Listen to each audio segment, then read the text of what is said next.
It's your boy, JP. Turn my bloody headphones up, I'll tell you what. They're gonna want to hear this. Like bloody hell, I'm rapping bloody well. Elliot Page is not a Mel, it's bloody pathetic. You must rescue your father from the belly of a well. It's important and not incommodious that sometimes we let our children fail. Justin Trudeau and Canadian government wanna go and put me in jail. Axiomatic presupposition, hell to the butchers who cut up children. What we're witnessing is hell on earth. Women don't know their own worth. Listen here buddy, I'm not your bucko. The real world is off the cutthroat. Most importantly, be like a lobster. Never be a soy beta cuckold. These politicians are getting paid off. A fine line between order and chaos. Sometimes you must be offensive. Gen Z has imposter syndrome. Want to succeed? Clean your room. Take a shower, be well groomed. That's no joke. It's not a conundrum. Go and grab the bloody vacuum. Clean your room or get rich enough to hire maids. I eat lobster every night cause I'm getting paid. We just tell it how it is, that's why people hate. Trump the dawn and I'm here to make America great. Clean your room or get rich enough to hire maids. I eat lobster every night cause I'm getting paid. We just tell it how it is, that's why people hate. Trump the dawn and I'm here to make America great. Hey, turn my headphones up. You're not wearing any headphones, Joe? Well, I'm not wearing any headphones, what? Bloody gosh. Oh, you're right. These are my earmuffs. Hey, Jordan. I mean Gordon Peterson. I grew up with a guy named Gordon. Gordy. We used to call him Gordy. We would catch lobsters and his dad in Maine. We would go up to Maine in summer and his dad had a lobster boat. And then we would eat at the Red Lobster afterwards. And my Corvette, the red Corvette, I would call the Lobstermobile. Being Gordy and his dad in the Lobstermobile. Make sure you clean your room. Hunter's room's always clean. Joe, that's plenty enough, Joe. All right, we understand. I think we get it, Joe. That's quite enough. Bloody gosh. All right, Trump, give us the look again.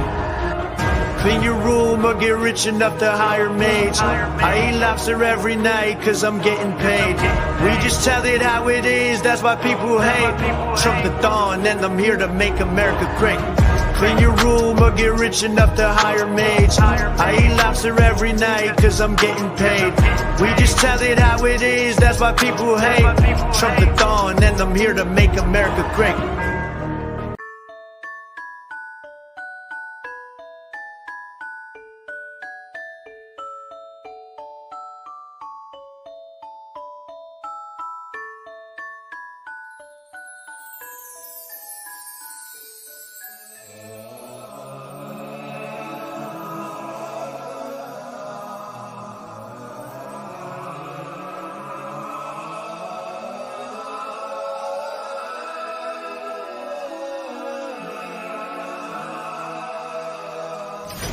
It's okay to be gay, let's rejoice with the boys in the gateway. Hooray for the kind of man that you will find in the gateway. It's okay to be gay, let's rejoice with the boys in the gateway. Hooray for the kind of man that you will find in the gateway.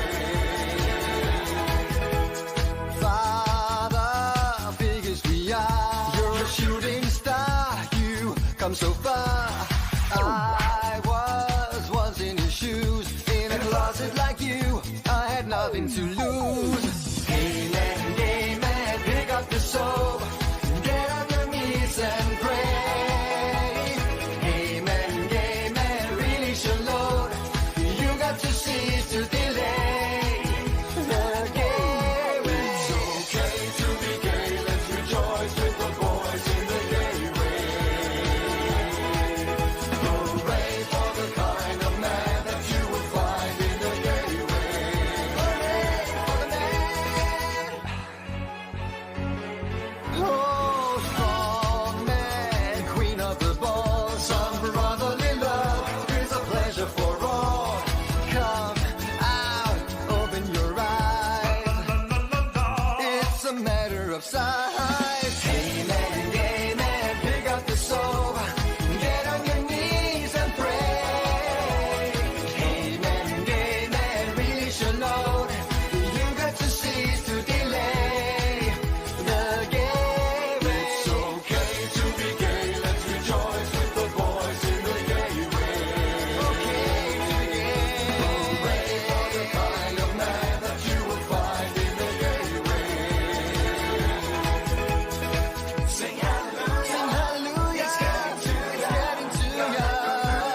down and bending over.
People wanna come and minus me.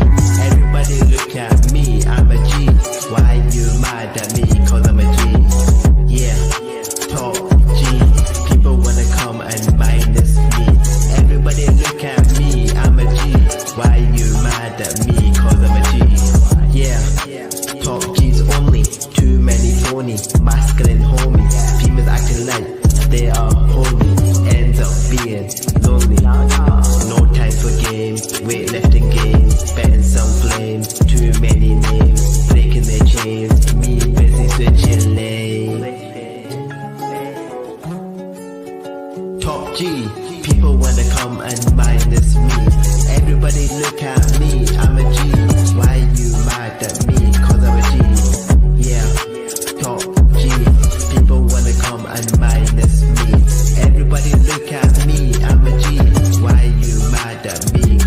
G.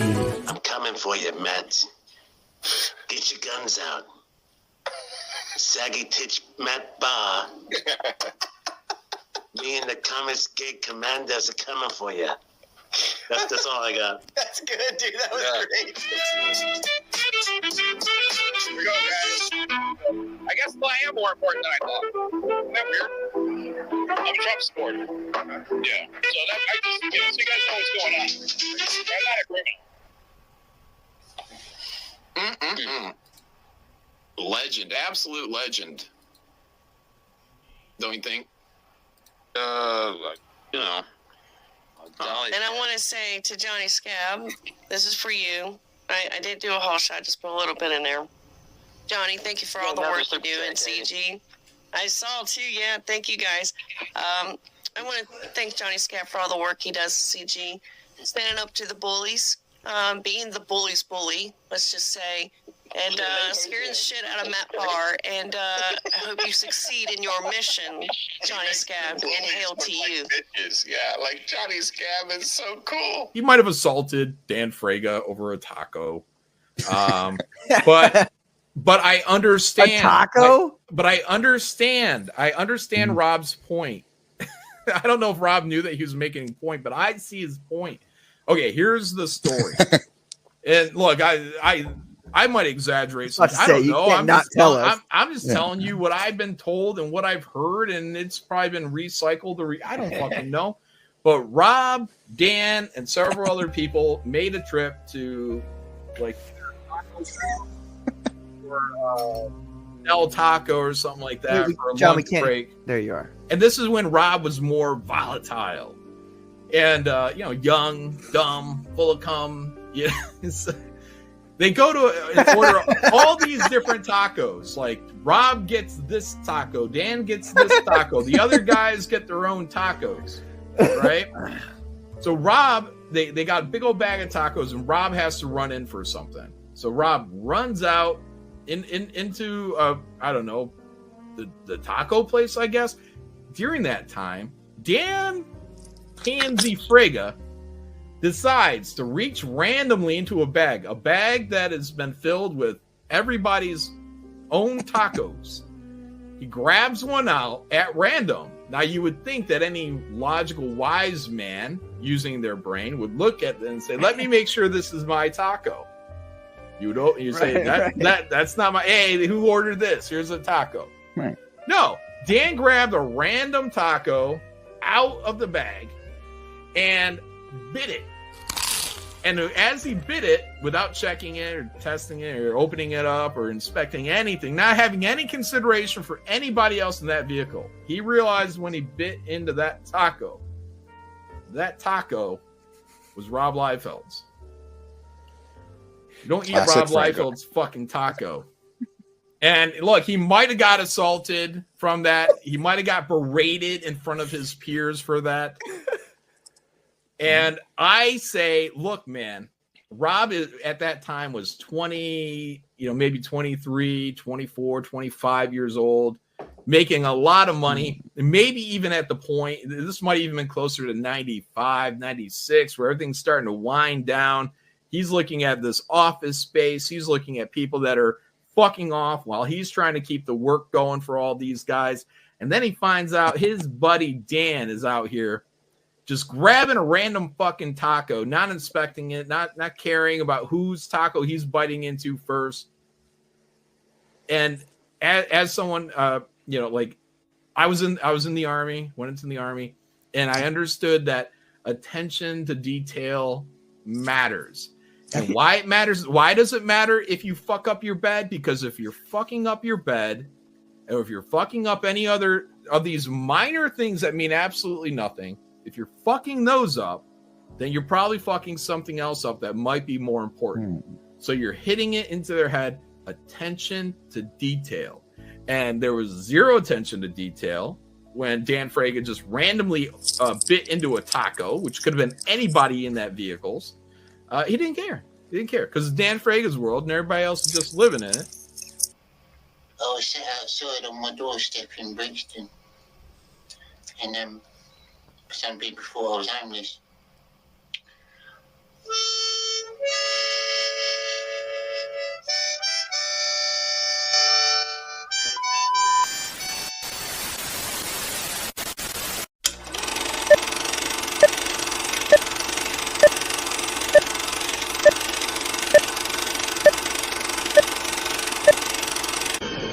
Where's Johnny? Hello, you beautiful lot.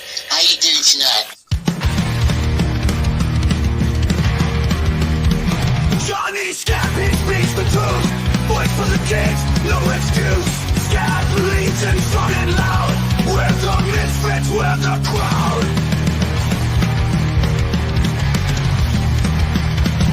On the screen he shows the way. Through the rules we won't obey. World's gone mad but we stand tall. Scab Cast fans will never fall. Rise up, Scab Nation. Johnny's voice of our frustration. Fuck wokeness, it's a fight. In the chaos we're the light.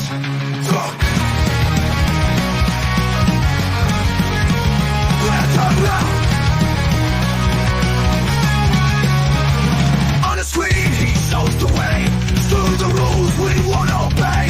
World's gone mad but we stand tall. Scab Cast fans will never fall. Rise up, Scab Nation. Johnny's voice of our frustration. Fuck wokeness, it's a fight. In the chaos we're the light. Throw aside your fear and doubt. Let your inner fire shout. March together with belief. Johnny's words bring your relief. Rise up, Scab Nation. Johnny's voice of our frustration. Fuck wokeness, it's a fight. In the chaos we're the light. Throw up. We won't go, we won't break. In Johnny's name we reawake. Scab Cast warriors unite. In this journey we ignite. We ignite. We're the light. We won't break. We won't break.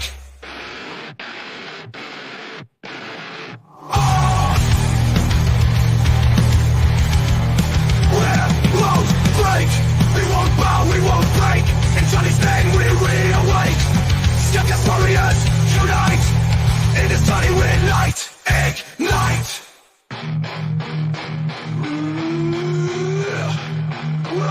We're the light. We're the light. We're the light. We're the light. We're the light. We won't bow. We won't break. In Johnny's name, we reawake. Scab Cast warriors unite. In this journey, we ignite. Won't bow. We won't bow. We won't bow. We won't break. We won't bow. We won't break. In Johnny's name, we reawake. Scab Cast warriors unite. And inside we ignite. And at night we won't break.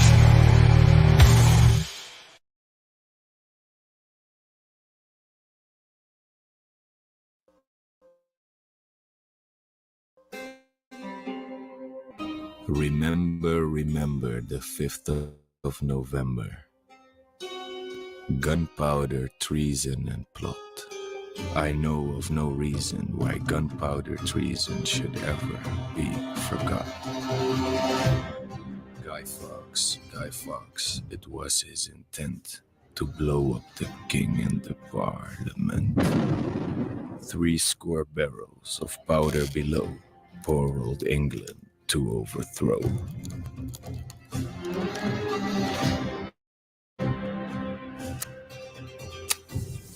By God's providence, he was catched with a dark lantern and burning match. Holla boys, make the bells ring. Holla boys, God save the king. Hip hip hooray.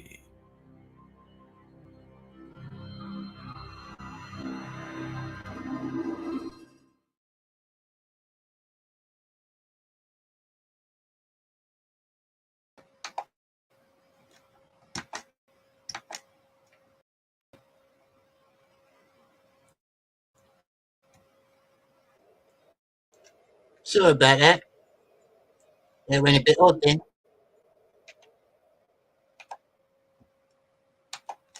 Good evening, everybody. Welcome to my bonfire night special. It is bonfire night tomorrow, and it's also the American election. Kind of ironic, really, isn't it? Like the night that someone tries to blow up Parliament, you're electing someone new in. Hello, everybody. Hello, Ben. How you doing, mate? We've got some special guests in tonight. First up, we've got in the back room we got Carbon Heart. How you doing, Carbon Heart? What's up, Johnny? How you doing? You're all good, mate. Thank you for coming on. And secondly, but obviously, second but not least, King of Horror himself, Peter Gilmore. How you doing, Pete? No, I'm good, mate. It wouldn't let me type erection special in the chat. Oh, that's a bit shit. Yeah. That's probably YouTube or StreamYard. Yeah. Let me type Guido. Censored. You let me type Guido, though. Yeah. And bummers. And bummers, yeah. You gotta spell it with 2 R's. Erection with 2 R's. Oh. Let me try. Erection special. It's thinking about it. There you go. Ooh. Disgraceful Then YouTube. asking if there's going to be a Carbon Heart face reveal. Well, I have a new avatar picture. It's in color now. When you Carbon, you got to do me a favor, mate, right? When you do finally reveal your face on camera, you got to do it on my show, and we'll only do it when we get a certain amount of money. Let's make them pay to see Sounds your beautiful good. face. Yeah, it's perfect. And we'll split the profit. I'll reveal my face too. You're gonna shave the beard? You got a really good mark. Shave the beard, no. Show the baby face. Dude, I shaved the beard about 3 years ago. I had to vanish off the internet for like a week. I look like a fucking potato. Horrible. It might be all right now because I've lost a load of weight. But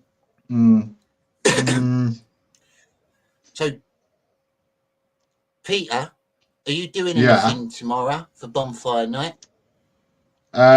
Stopping the dogs from climbing the walls. Fair play. Yeah. They go fucking mental, don't they? My dog's gone mental. Yeah, they've been going mental for like It's 4 or 5 days. Yeah. One of them just doesn't know, and he's just excited. He's like, so what's going on? It's fun. And the other one just like sits in the corner shaking and panting and yelping. Are the dogs sensing that the rapture is coming or the end times is coming? Probably. I don't know. Dogs are pretty stupid. Possibly. So. Maybe Cats they think it's probably like a war. Could be. Yeah. Could be the nation rising up. Or the dead rising? I'd be down for either, to be fair. Well, yeah, me too. The dead rising could be a lot more fun. I fancy my chances in a zombie apocalypse. I think I know enough. It would be fun, wouldn't it? Yeah. Just get yourself, Carbon Heart. As an American, what do you know about Guy Fawkes and Bonfire Night? What do you know about our glorious tradition? Well, I do remember learning about Guy Fawkes back in history class. It was all of about maybe 10 minutes that we learned about him. But maybe I'm just different because I have a good memory. It always stuck with me because I love the name Guy Fawkes. It's just it sounds like a fictional character. And then I also remember the fact that he set Parliament on fire, which I always liked. So for me, I'd say he was, an inspirational figure. Yeah. Well, yeah. Depends who's in government at the time. Sure. It depends. True. It depends what side you were on religiously as well. Because at the time we had a Protestant king, and a Protestant Parliament. And Guy Fawkes was Catholic aligned, and he wanted to reinstate a new Catholic rule into England. So if you, it could be a goodie or a baddie, really, depending how you look at it. Yeah. But I find it very interesting. I don't know if it had made any difference in the long run. Bonfire night. Bonfire night is one of the only festivals that we celebrate where we're celebrating our own subjugation. Like we're celebrating the fact that the government are still in power and they didn't get destroyed. Because we're burning effigies of Guy. Yeah. We don't do the rest, though. It's against Guy Fawkes? Yeah. Bonfire night? Really? Yeah. Really? Yeah. It's like our government. It's our government saying this is what will fucking happen to you if you try and blow us up.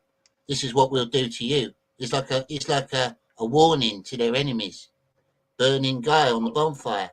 Well, now it's kind of like celebrating January 6th in America. Because, you know, for different people, January 6th meant something different. I mean, kind of, but I mean, Guy Fawkes did actually want to do harm, didn't he? Whereas January the 6th was, you know, an organised tour, a police-sanctioned organised tour of the. Yeah. Yeah, they did have gunpowder and bombs and explosives. In the back room, we got a very close friend of the show, one of my brothers, my Peruvian brother, Dennis Rodriguez. Hello. How you doing, Dennis? Hey. Very well, thank you. Voila. Hello. What's up, Dennis? Good to see you. All good. Thank you for coming on, mate. Thanks for the invitation. Dennis, you're a very educated man. You've probably heard or learnt a bit about Guy Fawkes. What do you know about him and the tradition of Bonfire Night? Oh, I remember being in one of those Bonfire Night celebrations up in the north of Scotland. It's supposed to be an opposition to. Oh well, he was supposed to be an opposition to government, but I guess they celebrate the fact that he was found and he was caught, which is pretty funny. Yeah. It is strange. It is a strange tradition. We've got V for Vendetta in the house. Yeah. Yes. He's come to reap justice. Yeah. Look, I can do blackface. Hugo Weaving. Oh, that's a good one. What do you guys think of Hugo Weaving? Being that, you know, he's you got all of them. You got a whole collection. You could start a gang. Yeah, I'm going to. Street gang. Call ourselves the guys. The guys who fuck. The guys. That's it. Just call yourself the guys. It's just the guys. Yeah. The guys are coming round. Yeah. The guys. Oh no, I can't. You were wear that. saying something about Hugo Weaving, Calvin. Oh yeah, I was going to ask the Brits. How do you feel about Hugo Weaving as an actor? I think he's pretty good. Hugo Weaving. He's pretty good. Yeah, I don't follow him a lot, but yeah, what I've seen him in, he's pretty decent. I've not really watched all his films. I've only really seen him in The Matrix and V for Vendetta. Yeah, but he was good. He was good in those movies. Yeah, he popped up in other stuff, but obviously. Yeah, Lord of the Rings. Lord of the Rings, yeah. Oh, Lord of the Rings, yeah. Yeah, I've got the audio book of V for Vendetta, read by him. Pretty good. He does all the voices for the different characters, and they all sound really like, you know, the characters in the movie, which is weird. It's a bit unnerving when he does the girl voices, though. Yeah.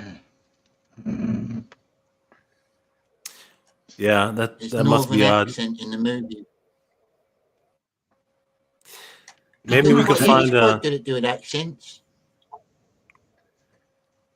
a recording of 50 Shades of Grey performed by Hugo Weaving. Oh, Jesus. It's the trouble with That's a bit audiobooks. Any audiobook where there's like a woman in it and it's a bloke reading it, it's like, no, don't do the voice. Don't do the, just read it. Just read the book. Don't do the voice. Oh, hello. The only audiobook I've listened I've like got a that, and it was making women's voices, was Jesus, Women. The book is Women, and it's Bukowski. Charles Oh, Bukowski. right, yeah. Yeah, yeah. Whoever made the female voices was really good. A little bit on the kind of whiny side, but really good overall. It's on YouTube somewhere. If you want to hear something really creepy, you've got to listen to Stephen Fry reading Harry Potter and doing Hermione's voice.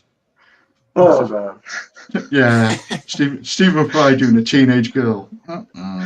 That's nightmare material. Yeah, yeah. To be fair, the whole thing's a nightmare. I like Stephen Fry, though, either way. He's quite funny, Stephen Fry. Yeah, it goes a bit weird every now and then. It goes a bit crazy, but you know. In general. He has a little like spack out. He does. He's kind of like yeah. Piers Morgan. He has good views on one thing and then crap views on the other. He's a bit of a drifter. Yeah, yeah. They all do that. They're all fucking crazy. It's when they try and give opinions before they've found out what, the Hollywood party line is. They get in trouble. Yeah. The Stephen Fry's from that old school sort of classic comedian, isn't he? With like Hugh Laurie and people like that, Harry Enfield and all that lot, the young ones. Yeah. They come from that era. Back in their day, it was very un-PC, and a lot of them have sort of became more politically correct as they got older. Yeah. Who's the fucking which is the Scottish guy, the one that was really offensive and then he went all politically correct? Ginger bloke, glasses. Frankie Boyle. Frankie Boyle, there you go. Yeah, he was the most unpolitically correct person ever. And then he just turned I like never really liked him. I just thought he was like shock factor, wasn't he? He was just he got famous from being offensive and shocking. That's about it. His jokes weren't really funny as such. They were just dark humor. Horrible. Just say the most offensive thing you can. Yeah, he got into trouble for telling a joke about the Queen. That's what got him in trouble. He said, and then he started having a go at Ricky Gervais. He made a public statement saying that Ricky Gervais was like too unwoke and he needed to calm down. Coming from Frankie Boyle. Yeah. The joke he got in trouble for was the Queen's so old that her pussy's haunted. That's all he said, and he got in so much trouble, and that changed him, and he changed into a twat. Yeah. Anyway, sorry, I derailed to talk about Greedo 4. Speaking of the royal family, something just happened today. I saw that Kim Kardashian, who normally, obviously, I never give a shit about Kim Kardashian, but it was interesting because apparently she owns a necklace with a cross that was owned by Princess Diana. And today or yesterday, she wore it in public for the first time.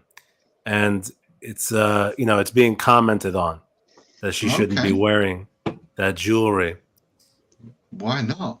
Well, why? Well, if it was given to her, then she got to wear it, isn't she? It's a bit shit if you don't wear it. If someone give it to you as a gift. Yeah. Even if you bought it yourself, fuck it, who cares? Who cares who it belonged to? Like our royal family wear jewelry made, our royal family wears... quite a nice sorry, lady. mate, sorry. Sorry, Pete, my connection's going weird. I was just saying Diana was quite a nice woman, but she was also a bit dodgy as well. I'm not a massive fan, to be honest. They're all a bit dodgy, the whole lot of them. Too bad she didn't dodge the paparazzi that well that day. Yeah. paparazzi, It's an important assassins. life lesson. You should never go to France. Yeah, exactly. Never go to France ever. It is a little bit odd to wear a dead person's stuff, though. That I agree with. Right? You never take clothes from a dead person, even in your own family. I bet if you said that to Ed Gain, he'd disagree. Yeah. Yeah, got a whole suit. Well, it's not like the collar or whatever she was wearing was cursed or something, no? I don't know, there's probably a tracking device in it. Yeah, probably. A bug from the MI5. Yeah, MI6. yeah. From the dudes who run that hotel that John Wick goes to.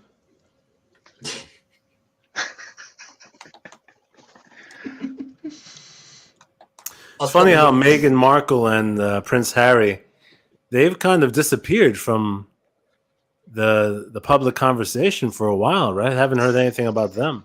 Well, everyone fucking hates them, that's why. Yeah. They're just shunned from Britain. No one wants them here. You can have them. They've probably been paid a lot of money to fuck off. I should think. Something like that. They'll have been forced to sign something and taken a big check and... Could be. One of English history's most infamous events was the gunpowder plot. November with fireworks, bonfires and guys being placed onto fires. We all know about Guy Fawkes and how he was caught in the undercrofts and basements of the Houses of Parliament guarding the gunpowder which was planned to blow up the famous government buildings and King James I and much of his government to kingdom come. Guy Fawkes himself was brutally tortured after his arrest and was broken at the Tower of London following his racking, in which forced a confession from the Catholic plotter. However, we don't know as much about...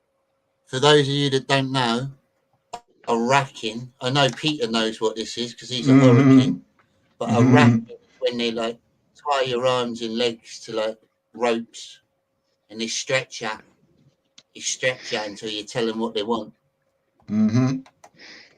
Yeah, the rack. The other men who were linked to the gunpowder plot. So on the 5th of November 1605, Guy Fawkes was caught inside the Houses of Parliament with the barrels of explosives, but he did not act alone.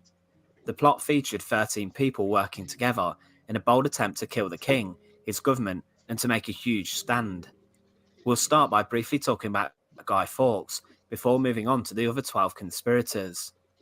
Guy Fawkes was recruited as a gunpowder expert. He was the one who was infamously called... That's a historical depiction of Guy Fawkes. He looks a bit like Matt Barr with a moustache and curly hair. Red-handed in the basements under the... Moustache. Yeah. Yeah. Houses of Lords. Guy Tits aren't Fawkes big himself was a strong Catholic, and during his life he became a soldier who fought for the Spanish against the Dutch. He gained a reputation for being very technical during this time, and he even possibly discussed the Spanish invasion of England.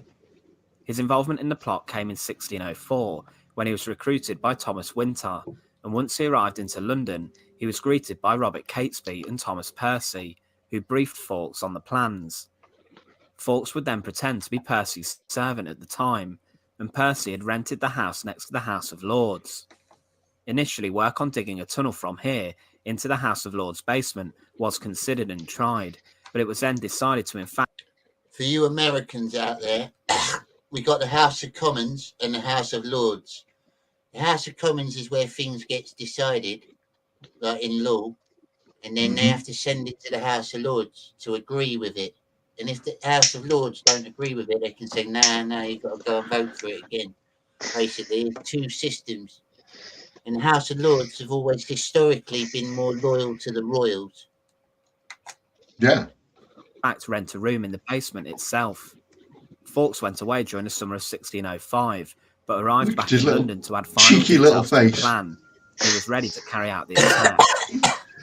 During searches of the House of Lords basements, Fawkes was found at first looking after a large amount of firewood, and he initially convinced guards that this was nothing untowards.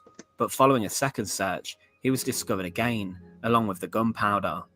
Following his arrest, as mentioned, he was tortured brutally on the rack at Cool, imagine that. Imagine them catching you with all your gunpowder. You know you're fucked, don't you?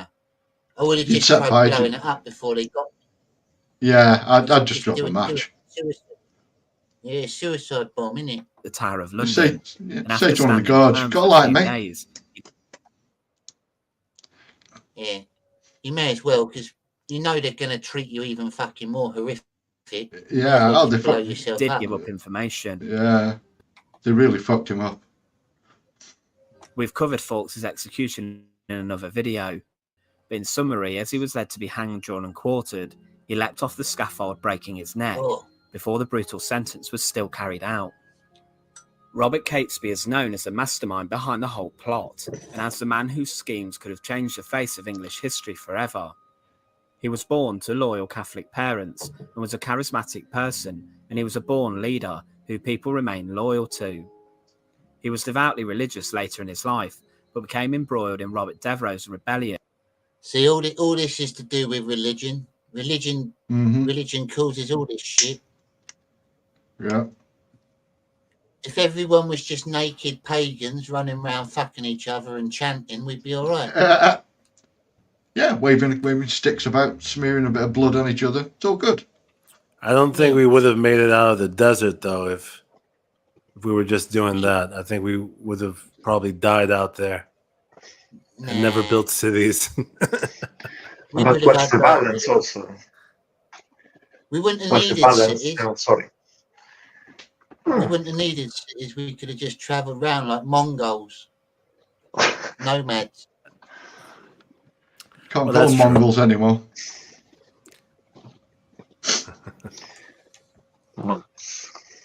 Yeah. In Essex's rebellion, in which he rode into London to demand a meeting with the Queen. Following the unsuccessful attempt where the Earl of Essex tried to gain favour, Catesby was injured, thrown in prison and then fined. Because of his political alliances and also these acts, he was considered by the government to have been rather dangerous, and in 1602 he allegedly had been involved in negotiations with the Spanish to start a rebellion in England. Following Elizabeth I's death, he was considered so dangerous that he was arrested as a precaution by the government. Catesby really is the kingpin in the gunpowder plot. James I's ascension to the throne, he decided things needed to change. Because of his charisma, he managed to recruit a number of people to help the plot, and he would discreetly share his plans with the growing number of allies. When the plot was discovered, Catesby quickly fled London with a number of his allies, and after failing to convince Catholics in the Midlands to join a rebellion, he headed inside Holbeach House in Staffordshire. When the authorities reached Holbeach House, the conspirators decided they would go out in a blaze of glory. I didn't realise Guy Fawkes was a northerner. Yeah, that's just up the road from me. That is. Yeah, most of his Yeah. conspirators from your lot. That makes sense, Yeah. I guess. Yeah, Northerners we're a are bunch of. Yeah, we're bastards. You're more rebellious than the Southerners, I think. Well, you know, we're Savage second fighting class citizens. took place, and during the shootout and siege, the same musket ball hit Catesby and another conspirator, Thomas Percy, and they both died from their injuries. Efforts were made to try and save Robert Catesby and bring him to trial to gain more information, but he couldn't be saved. His head was then cut off after death and taken to London and stuck. It'd make a really fucking cool comic. I reckon you and Mandy ought to work on it, Pete. A Guy Fawkes sort of like loosely based. Has I it know been you done? got like, I know you got V for Vendetta, obviously. That was like a graphic novel, but I mean, Yeah. A different story. Like V for Vendetta is like weird, isn't it? It's modern times. He's like the spirit of Guy Fawkes. Yeah. But actually do one of Guy Fawkes in those times. That'd be pretty cool. Like a non-woke one. You know me, I'd have to get them zombies in there somewhere. Yeah, that'd be cool. Mix it with like undead again. You could like have him Yeah. as a special character in Jack the Ripper or something. Ooh. On the roof of the Ooh. House of Commons as a stark warning to the public. Francis Tresham was one of the conspirators who did waver in his devotion to the plot, and he's seen as a reluctant member of the plot who could have been the one who exposed the whole thing. His family were rather high class, and he was a cousin of Robert Catesby, the mastermind, and was also friends with the Wrights, two other conspirators. Similarly to Catesby, he was involved in Robert Devereux, the Earl of Essex revolt against Queen Elizabeth I and Robert Cecil. In the same vein as Catesby, he was also fined and imprisoned once this failed, and he also involved himself in discussions with the Spanish to begin rebellions. Francis Tresham's personality emanated slight suspicion for the other members of the plot, as they didn't reveal the full details to Tresham until very late. They thought he wasn't trustworthy, and that he could whistleblow on the whole plan. Tresham's father had recently died come 1605, and it was thought that he had access to lots of money, and Catesby particularly showed an interest in this. Robert Catesby had allegedly asked Tresham for large sums of money and to use Rushden Hall, his home, but Tresham later only gave smaller sums of money. He was very doubtful, and he didn't like the idea of the plot and began to become appalled at the aims of the conspiracy. There was a lot more people involved in the plot than I realised. Yeah, He had quite a big gang, didn't he? Yeah, I mean, he gets most of the blame. Some people think he was kind of a patsy. They kind of stitched him up a bit. Yeah, he was probably funded by the Spanish or some like big Catholic king. The only big Catholic king at the time was Spain. Who else was Catholic around? Yeah, France were Catholic for a little bit, weren't they, mainly? Oh, yeah. Yeah. France and Spain, they were big. France, Spain and Italy, that's like the Catholic centre of the world, really. Yeah.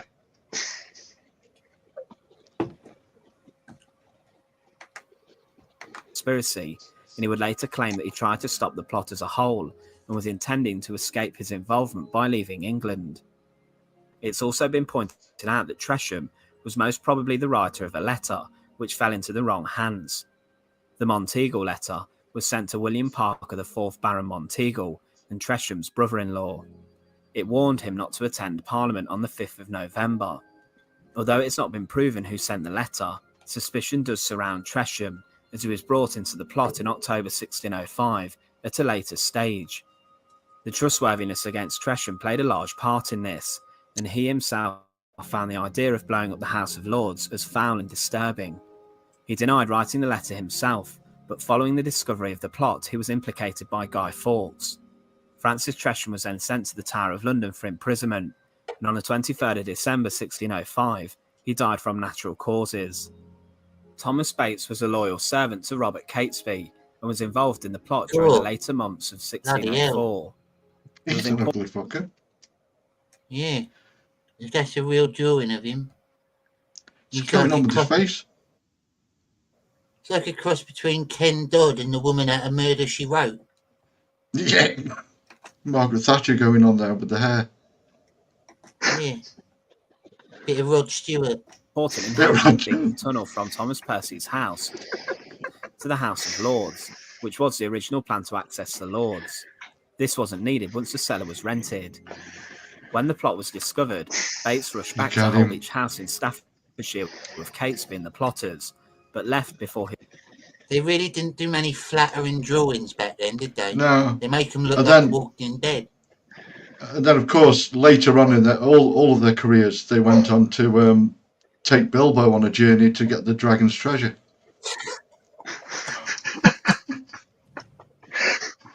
Look, there's Tom Bombadil. His master and the others were killed by government forces on the 8th of November. Bates at some point left the house, but was then captured and taken to London. When he was in prison, he claimed that... He kind of deserves it with that earring. Yeah. He is. He's got a dangly earring, hasn't he? Yeah, a little pearl drop earring going on. Oswald The boy with the pearl earring.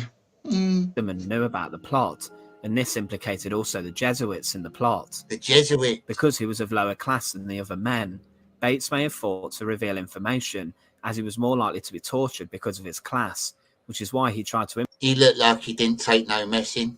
James I, very stern. I was going to ask, is that Peter Gilmore's grandfather?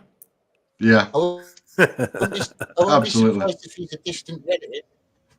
I bet if you actually look up the Gilmore family name, he's probably got a good coat of arms and he's probably linked to some lord somewhere.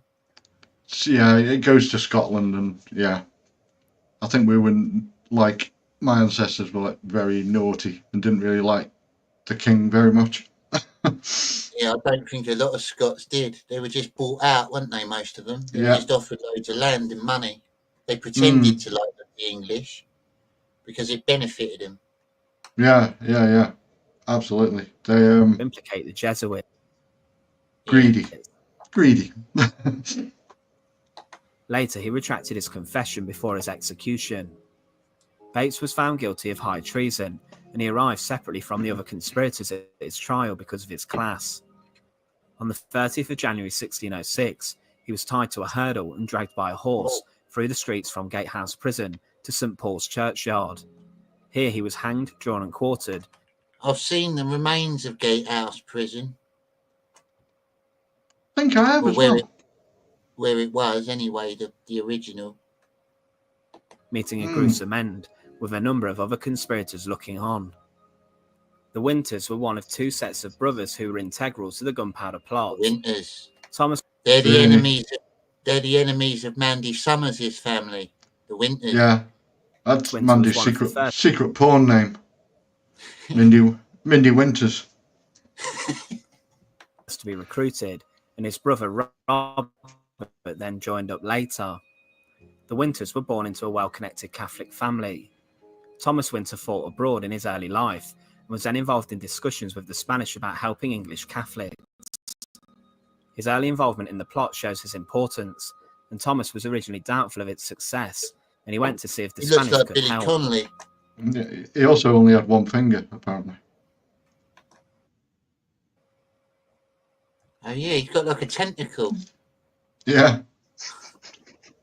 Importance. Yeah. And Thomas was originally doubtful of its success, and he went to see if the Spanish could help. In Flanders, it was Thomas who recruited Guy Fawkes, and when he found out about the betrayal of the plot, he tried very hard to get the conspirators to abandon the plot. That one's Ethan Van Sciver on the right. To blow up Parliament and kill the king. Following the arrest of Fawkes, Thomas Winter fled and then joined up at Holbeach House, where the firefight took place, and after the siege he was wounded and captured. Thomas was then executed in Old Palace Yard in London, being found guilty after... See, like, with America, because they were sort of like formed in like modern times compared to us, they never had to deal with half of the fucking tortures and punishment we had. We had some nasty shit. Getting drawn there. The worst you had in America was like hanging or firing squad, or maybe an electric chair. We could top that. Well, the modern world in general has gotten pretty soft. But yes, it's true. Europeans have been through a lot more. A lot of brutal punishments and like horrible kings and rulers that want to hurt people. He confessed, giving a detailed account. Never understood that. Never understood the like beheading and quartering and drawing and all that. It's like, why wouldn't you draw them while the head was still on? You know, because they're dead. Once the head's gone, they're dead. So they're not. Whatever else you do doesn't matter. I guess it's just like disrespect thing, isn't it? Like just ripping your body apart like an animal. Yeah. But yeah, I agree. I think you should keep the head on and then let them live as long as they can before they bleed out. Well, that's what they used to do, yeah. With some of them, they'd like draw them and just let them fucking stagger around with the guts hanging out. Like the knight on Monty Python's who had his arms and legs cut off. Yeah. Just but a scratch. His older brother Robert was drawn into the plot at a later time. as the conspirators might have needed more manpower to carry out the original plan of digging tunnels under the House of Lords. He Robert actually did had. not stay at Holbeach House for the last stand, but was Sorry, captured Pete, in what's that? Worcestershire later I and was was going to say executed in he'd. St Paul's churchyard. The Wrights were the other set of brothers involved, and they were seen by authorities as being dangerous Catholics even before they were embroiled in the events. The Wrights, Matthew Wright. Yeah. That's his relative. Might be, what's this? Might be fun, Pete.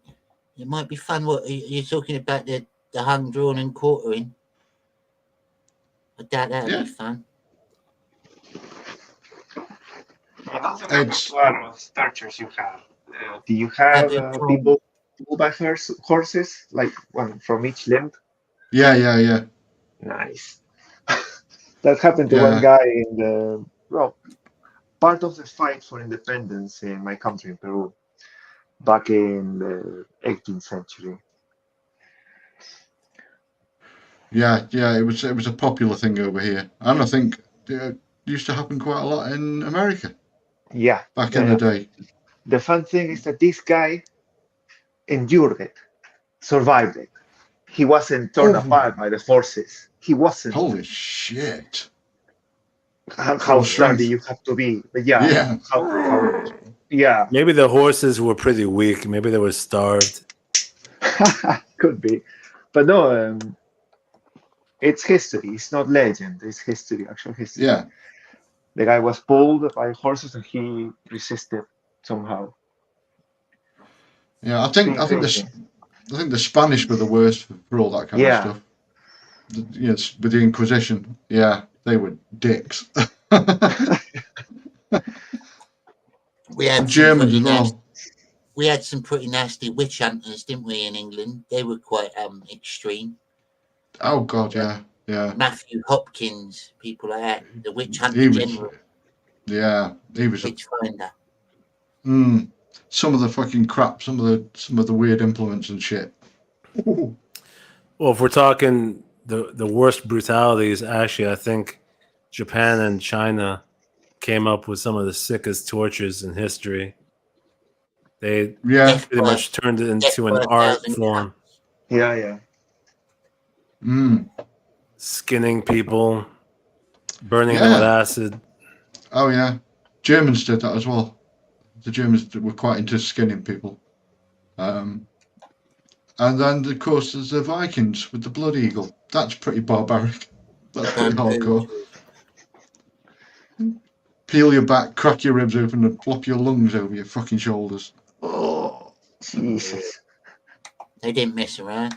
Nah. Both of them went to the same school as Guy Fawkes, and their sister was married to Thomas Percy, another key conspirator. They were also connected as they knew Robert Catesby, with John Wright being close with him. The government deemed the two to be dangerous, and both had been arrested for suspicion of conspiracy against Elizabeth I in the latter 16th century, and they were also imprisoned following the rebellion of 1601 by Robert Devereux. Like many others in the plot, they were held as preventative measures, as Elizabeth I was dying. John Wright was then brought into the plan first, with Christopher Wright being recruited later on. Both of the two were later killed in the shootout at Holbeach House. Thomas Percy was one of the most integral parts of the plot, and he was a violent and unpredictable person who came from a very wealthy family. He was once jailed for brutally killing Captain Hook. Captain fucking Hook. Killing a Scotsman in a fight in 1596, and he was also a Catholic convert. His family history was very rich, with his great-grandfather being the Earl of Northumberland, and throughout history the Percys were known as an influential family. Thomas was employed by his cousin, the 9th Earl of Northumberland, to go on political missions, and he even had discussions with King James about what would happen to Catholics in England. The Earl became captain of the King's bodyguards, and Percy became linked to the royal court in this sense. He was a close friend of Catesby, and he grew frustrated about the King's backtracking of his word to be lenient with Catholics in England. Following this, he joined up with the plot, and he rented the house next to the House of Lords to possibly tunnel into the Lords, but also he was then the one who rented the basement in 1605 of the House of Lords itself. On the 4th of November, the day before the plot, he ate with the Earl and tried to work out if the plan had been discovered. He would definitely have been implicated if it was, as it was him who rented the basement where Fawkes was found, Staffordshire, where the shootout occurred on the 8th of November, and he was killed in the crossfire. Following his death, his head was cut off, as was Catesby's, and some to blow up Parliament needed a few things, but it also needed large amounts of money to fund and back it. Ambrose Rookwood, a Catholic, inherited his father's estates and became in 1600 very wealthy. He was then recruited into the plot by Catesby, and his wealth was utilised to bankroll the plot, and also he owned a lot of good horses, and these were used by the conspirators. He was sympathetic to the cause and was brought in 2 months before it was discovered. Rookwood was captured with many other conspirators at Holbeach House and was tried in London, being executed in Old Palace Yard on the 31st of January 1606. John Grant was the brother-in-law to the Winters, and he owned a house close to Stratford-upon-Avon, which was considered to have been an important stronghold. He had been involved in Essex's rebellion, like so many before, against the Queen and Robert Cecil, and was brought into the plot in March 1605. Over the course of the year, he seemed to accumulate a large number of weapons, and he also met other conspirators on the 4th of November in Northamptonshire. He was also present at the shootout and was blinded by an accident involving gunpowder that took place at Holbeach House. Following his capture, Grant was taken to London and was tried and executed in St Paul's Churchyard, being hanged, drawn and quartered. Robert Keyes was linked to Ambrose Rookwood through his wife and was brought into the plot in October 1604. His job in the mission was to keep an eye and look after the gunpowder and any other gathered equipment which was stored at Thomas Percy's house at Lambeth in London. He did leave the capital when the plan was foiled, but he did not meet up with the other conspirators, but was eventually captured later and executed in Old Palace Yard on the 31st of January. When he was on the scaffold, he asserted his belief that the plot was justified and that the king's treatment of Catholics was very wrong. Sir Everard Digby was a Catholic who was recruited because of his wealth. He was told about the plot but had his reservations initially before becoming immersed in the conspiracy. His wealth would have helped to pay for much of the equipment which was gathered, such as a gunpowder. Everard, that's a good name. He stayed with Robert Catesby at Holbeach House, but before the last stand he left the house and was later captured. During his imprisonment, he wrote a number of letters to his family and wife, and he later pleaded guilty. He was allowed to make a speech and outline the fact that he believed it was justified as the king had backtracked on his promises to Catholics, and he was later executed in St Paul's Churchyard. So although we mostly know about Guy Fawkes when considering the gunpowder plot, there were a number of other men who were integral to the planning and the financing of the plot. If the explosion would have occurred and Parliament would have been blown up, along with the royalty, then England would still be incredibly different today. Today the gunpowder plot would be labelled as an act of terrorism, but this band of men, who intended to cause extreme damage to the political and royal system of England, were obviously very tired of life in the country and tired of the treatment of Catholics. Maybe it's about time that we consider the importance of these men over Guy Fawkes, especially those such as Robert Catesby, who was really important to the whole episode. Yeah, well, there you go. See, don't say you don't learn nothing. There was a lot. So, There's a lot behind it, wasn't it? maybe Guy Fawkes wasn't a good guy. If the main motivation was to turn England back to Catholicism. Yeah. I've put a poll. I put a poll in the chat. We will let the people decide whether Guy Fawkes is good or bad. I mean, if they'd have succeeded, then like what, a year or two later, it would have happened again, but for the other side. So That's true. You know, but he also wanted to end the royal family. That was another motivation, right? Yeah. The powers that be wouldn't have allowed that because at the time there were a lot of powerful European kings and queens that were related. They were all related and sort of interweaved. Germans. They're all Germans. Like our king went and hid away, didn't he, for a little bit when Cromwell took charge? Yeah, yeah, Our King James, I think. yeah, yeah. The Roundheads and the Cavaliers. Yeah. Yeah, he went and hid away in France and then came back. That was a point Yeah. in history where the French were allied with us. Very rare point. Yeah. And then they just kept trying to backstab us. Filthy, cheese-eating surrender monkeys. I still blame them for us losing America. I think if the French wouldn't have got involved, we'd have had them easy.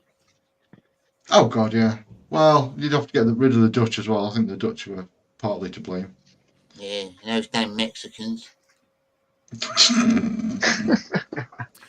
Pesky Mexicans. Well, build a wall. We would have found another way, I think, even without the French. Did the Spanish help the Americans in the war against us, the War of Independence? I don't know if they did. I don't think so. I don't think so. Weren't the Spanish fighting with us down in like the West Indies around there at the time? Mexico intervened. Did Mexico intervene then? Carbon. By the time of your independence, did Mexico intervene or help in some way?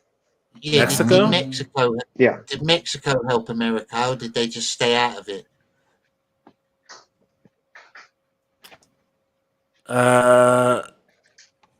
They weren't involved because technically America didn't even expand that much by the time that war happened. It was still mostly the East Coast. True, yeah, I suppose. I didn't think of it. Yeah, like you that. didn't have a direct frontier with them.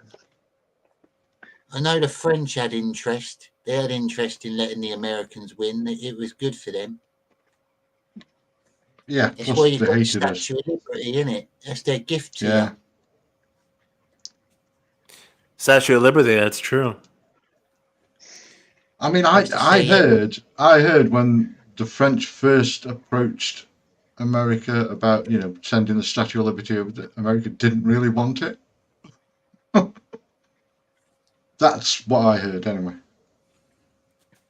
It's quite Well, a I big don't know. It's quite There a big, was some- big deal, isn't it? If someone says, I want to come and build a fucking massive statue in your country that's like the size of a building, you have got to think about it, haven't you? Yeah. I mean, they built it like a smaller one. Is it in Paris or somewhere? I can't remember. There's a smaller version of it over there. And like, look at this. Can we build this over there? Yeah, sure. It's going to be 10 times the size, though. Oh. I was watching a documentary about that. The Chinese do that. They've got a part of China where they build whole cities Yeah, in Europe. yeah. They've got Paris built in China. Yeah, with the Eiffel Tower and everything, like, yeah. Mad, isn't it? They must have enough slaves to get that done. What's China? China. China's like a whole different world. What's your we've only got one American in the chat, so I'm gonna have to ask you first, Carbon. What's your opinion on the election tomorrow? What's gonna happen in your prediction? Well, right now, in terms of the pollings and general popular opinion, it looks like Trump will win. However, I have my doubts because I'm a little bit of a pessimist, and I do believe that there are still a lot of stupid people in the country who will vote for Kamala. Clearly, I want Trump to win. We need Trump to win, not only for America's sake, but honestly for the world, because the ripple effects of someone like Kamala being president of the United States for 4 years is going to be, and I'm not exaggerating, it will be devastating. Yeah. And yeah, personally for me, I need Trump to win so the dollar gets stronger, so I make more money. Yeah. Well, there's that. Well, I mean, that's in the interest of all of Americans as well, which is why I've lost respect for anybody who's saying they're voting for Kamala. there's people in my family, my extended family, who are voting, who already voted for Kamala in early voting, and I'm not looking forward to talking to them because when they admit that, I'm going to have to be honest and say you lost your mind. What are you thinking doing this? Well, I mean, I know quite a few people who voted for like our current government, who now, I mean, how long has it been? It's not been that long that they've been in power, and now already a lot of the people that voted for them are like, shit, why did we do that? Because they've just wrecked the country. Well, it's almost, peer pressure, unfortunately, is a lot more powerful of a force than we realize. And I think that's what's going on with the Kamala train, because Trump has been unpopular in the media, as you know, and you have people are afraid to switch their views and to admit that maybe they were wrong 4 years ago. They need to save face and pretend like they still don't like Trump. And so I think that's what's going on. There's nothing stopping people from like voting one way and saying they voted the other way. Honestly, I'm hoping that that's the case with the people I know, where like, especially the men in my family, I'm like, you're going to look me in the eye and tell me you voted for Kamala? I hope you're just saying that in front of the women and that secretly, give me a wink. Give me a wink if you voted for Trump, okay? Yeah, blink. Blink twice. If I was American, I would vote for Donald Trump straight away. I think he's got what it takes to be a good leader. Well, here's the thing, there's so many people who have been talking during this election cycle about Trump as if he was never president already. We had a term of him as president, and this whole idea of him being a dictator and destroying the country, it's like, do you have amnesia? He was president 4 years ago. Yeah. The arguments are a complete copy of 2016. The arguments against Trump have been the same. The vision that people have outside of the US is, I think I share the same idea. The world economy mostly needs a backbone and needs proper leadership and needs somebody like Trump. Whether people like it or not, that's reality. The problem with your country is the polarization, a complete and utter polarization, but that comes from the subversion of media, the subversion of education and institutions to the left. That's it. And that's something that has been happening for decades now. You've lived the 80s. Well, maybe you, Karen, have lived the 90s mostly. But for us who lived the 80s or part of the 80s and lived that history, we've seen changes, gradual changes. And mostly in the 80s, before the end of the Soviet Union, there were voices like canaries in the coal mine, like Yuri Bezmenov, telling people about those changes and the subversion, the complete subversion of politics under the view of the world. But that has been a gradual thing. And unfortunately, we are the end product of it. Today, I was just talking to one of my supervisors at work. And I asked just randomly if she already voted. And she said she lives in Texas. And she was, yes, I already voted. And we have to keep Orange Man out of the presidency, la la la. And I go, oh God, Jesus. I didn't say anything against what she said because I know there's no point. Yeah. There's no point. You can show them reality. You can show them what their party or the party she voted for has been doing for 4 years now and has done before in the Obama years. And they're just going to deny it. That's it. They're completely subverted. They're completely demoralized. and that's all they can see, and everything is based just in feelings. Oh, but I Yeah. feel that Donald Yeah. Trump is not the best person for the job, and no, and he has no Well, morals, la la la. Which is first and foremost, women, most of their decisions is based on emotion, and yeah, I'm not some kind of like I don't complain about women usually because I know how to Yeah. to deal with them, but being practical in terms of decision making, we all know that this is true. So yeah. I don't even bother having this conversation with women. I got a That's why I little, I said got a little earlier. video. I got a little video here of Elon Musk bigging up Trump at one of his latest rallies. I like Elon. Ladies and gentlemen, give it up for the greatest capitalist in the history of the United States of America, Elon Musk. It's like a wrestling entrance, isn't it? He's like a Mhm. wrestler.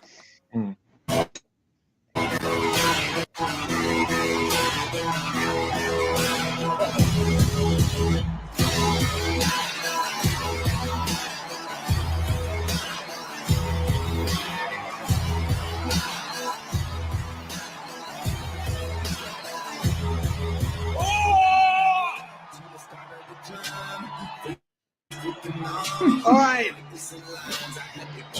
As you can see,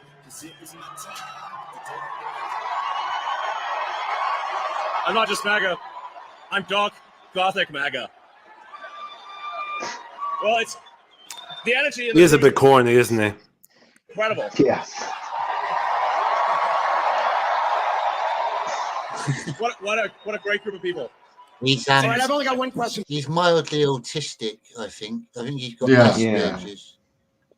He finds like he gets very nervous. Like if you're talking to him one on one, he's a very intelligent man. I've noticed that about him, like his interviews and stuff. But if he's got a lot of people around him, he starts panicking and saying silly things sometimes.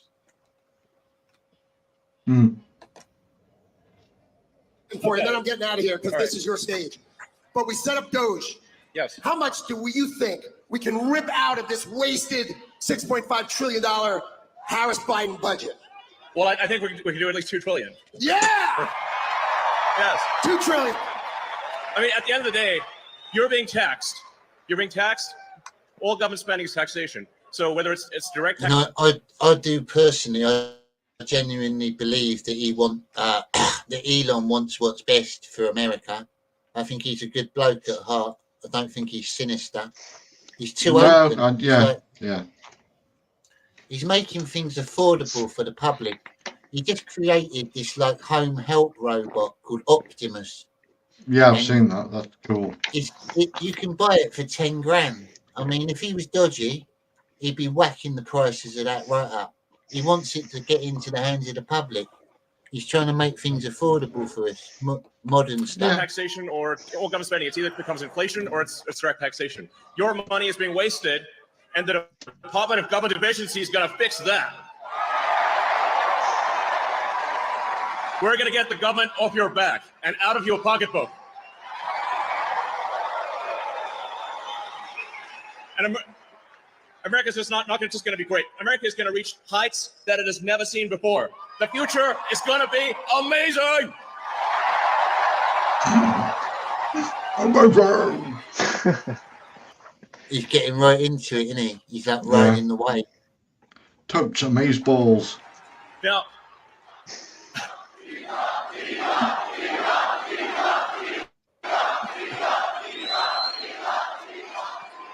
you guys are awesome. Honestly, this is like.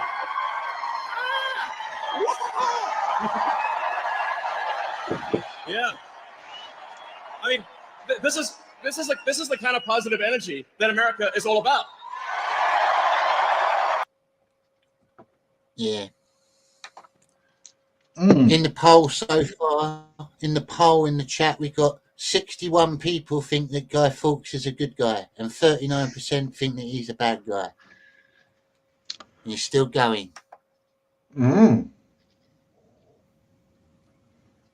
So most of the people in our chat back Catholic terrorists.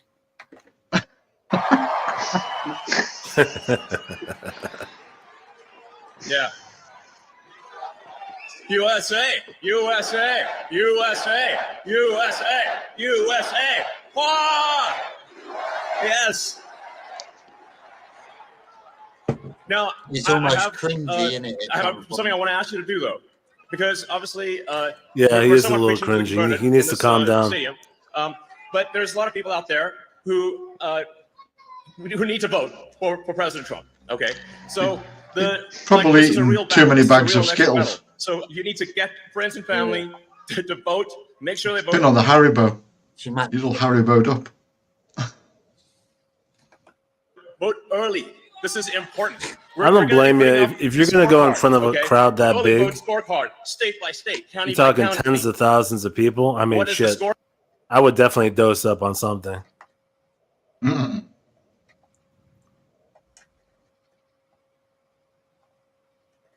Oh, I've got another guest in the back room. I'm gonna bring him in now. It's our friend, everybody's favourite magical bard, Apple Pick. Yeah. Hey, how you doing, guys? Rock and roll. What How you doing? Had to We've, get in um, on this we've been talking about- conversation. We've been talking about What's Guy up? Fawkes for the first part of the show. We were talking about Guy Fawkes. Now we've moved on to the American election.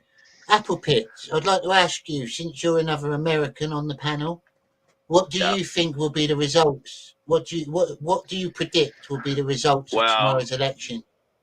My hope, I mean, honestly, I'm voting for Trump. Trump is the only way. Honestly, if you can't see that, I agree with Corbin. I agree with most of you on the panel. Honestly, it's like, if you can't see, like, you really have to be just ignorant or blind. I mean, or dumb.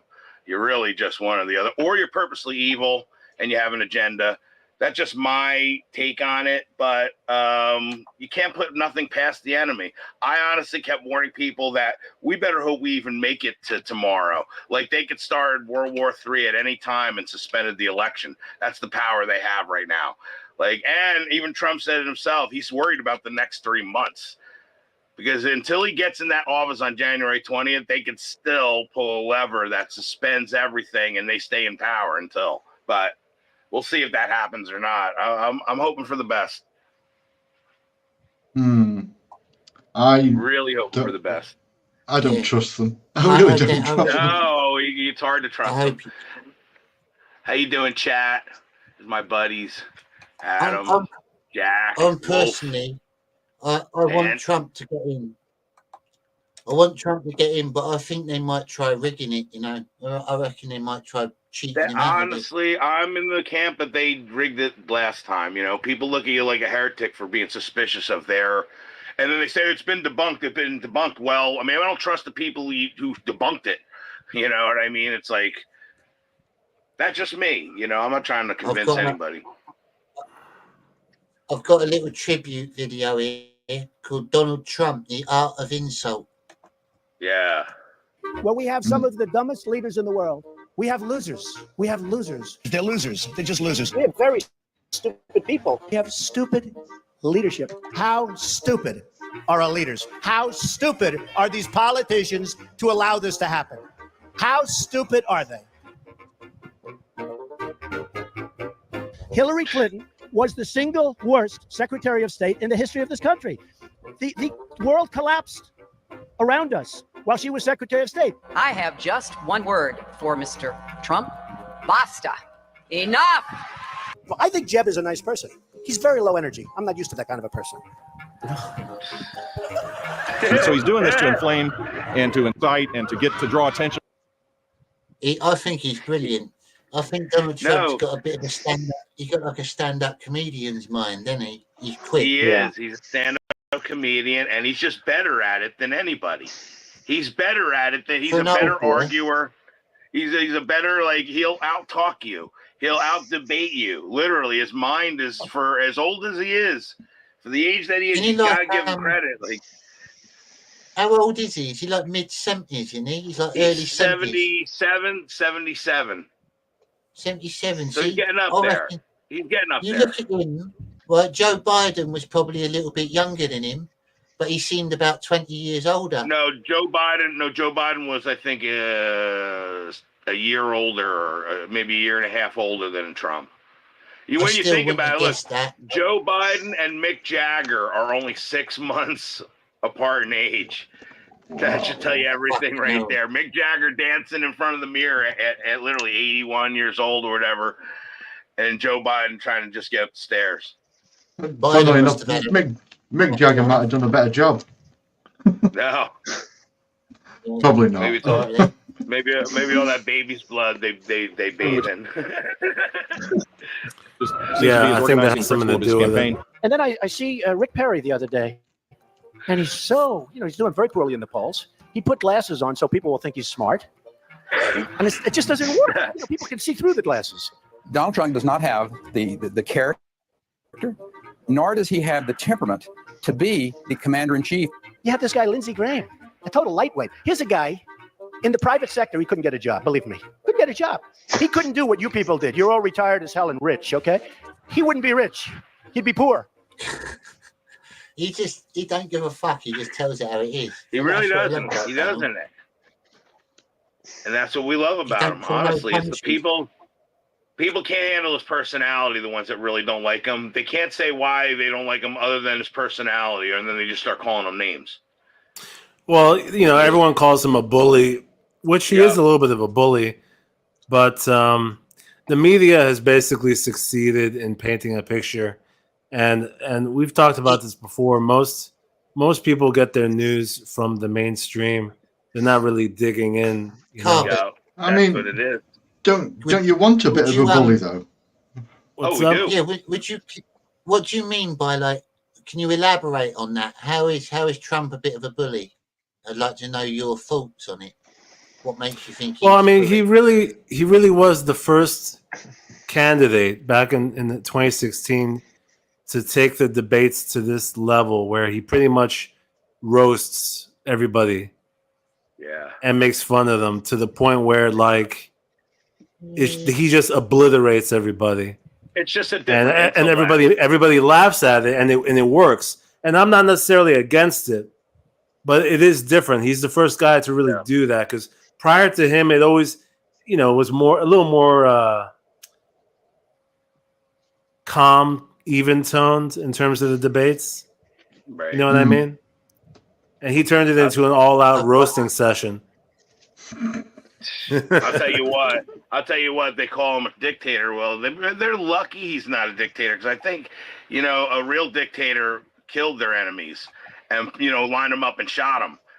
So if he was a real dictator, none of them people would even be alive right now if he was a real dictator. So they should watch what they say in that sense. Like, they don't even. Well, also he would have still been president if he actually was a dictator. Exactly. He would have still been president. He wouldn't have stepped down. So they don't know what they're talking about. Right. If he was like, they keep comparing him to the Big H, and the Big H would have had him all slaughtered, and then he would have had his boys around him, and there would have been nobody would have gotten in his way. And he would have had the power. If he really wanted to be that, he could have did that like that. He could have been that. But you know what? He's not. And it just frustrates us that they continually want to, put that label on him and then make us all sound like that we support that. And it's just unfair. And they have the megaphone to do it, The question is, we have someone lurking in the back room. Sorry, Dennis. Carry on after this. We got someone lurking in the back room.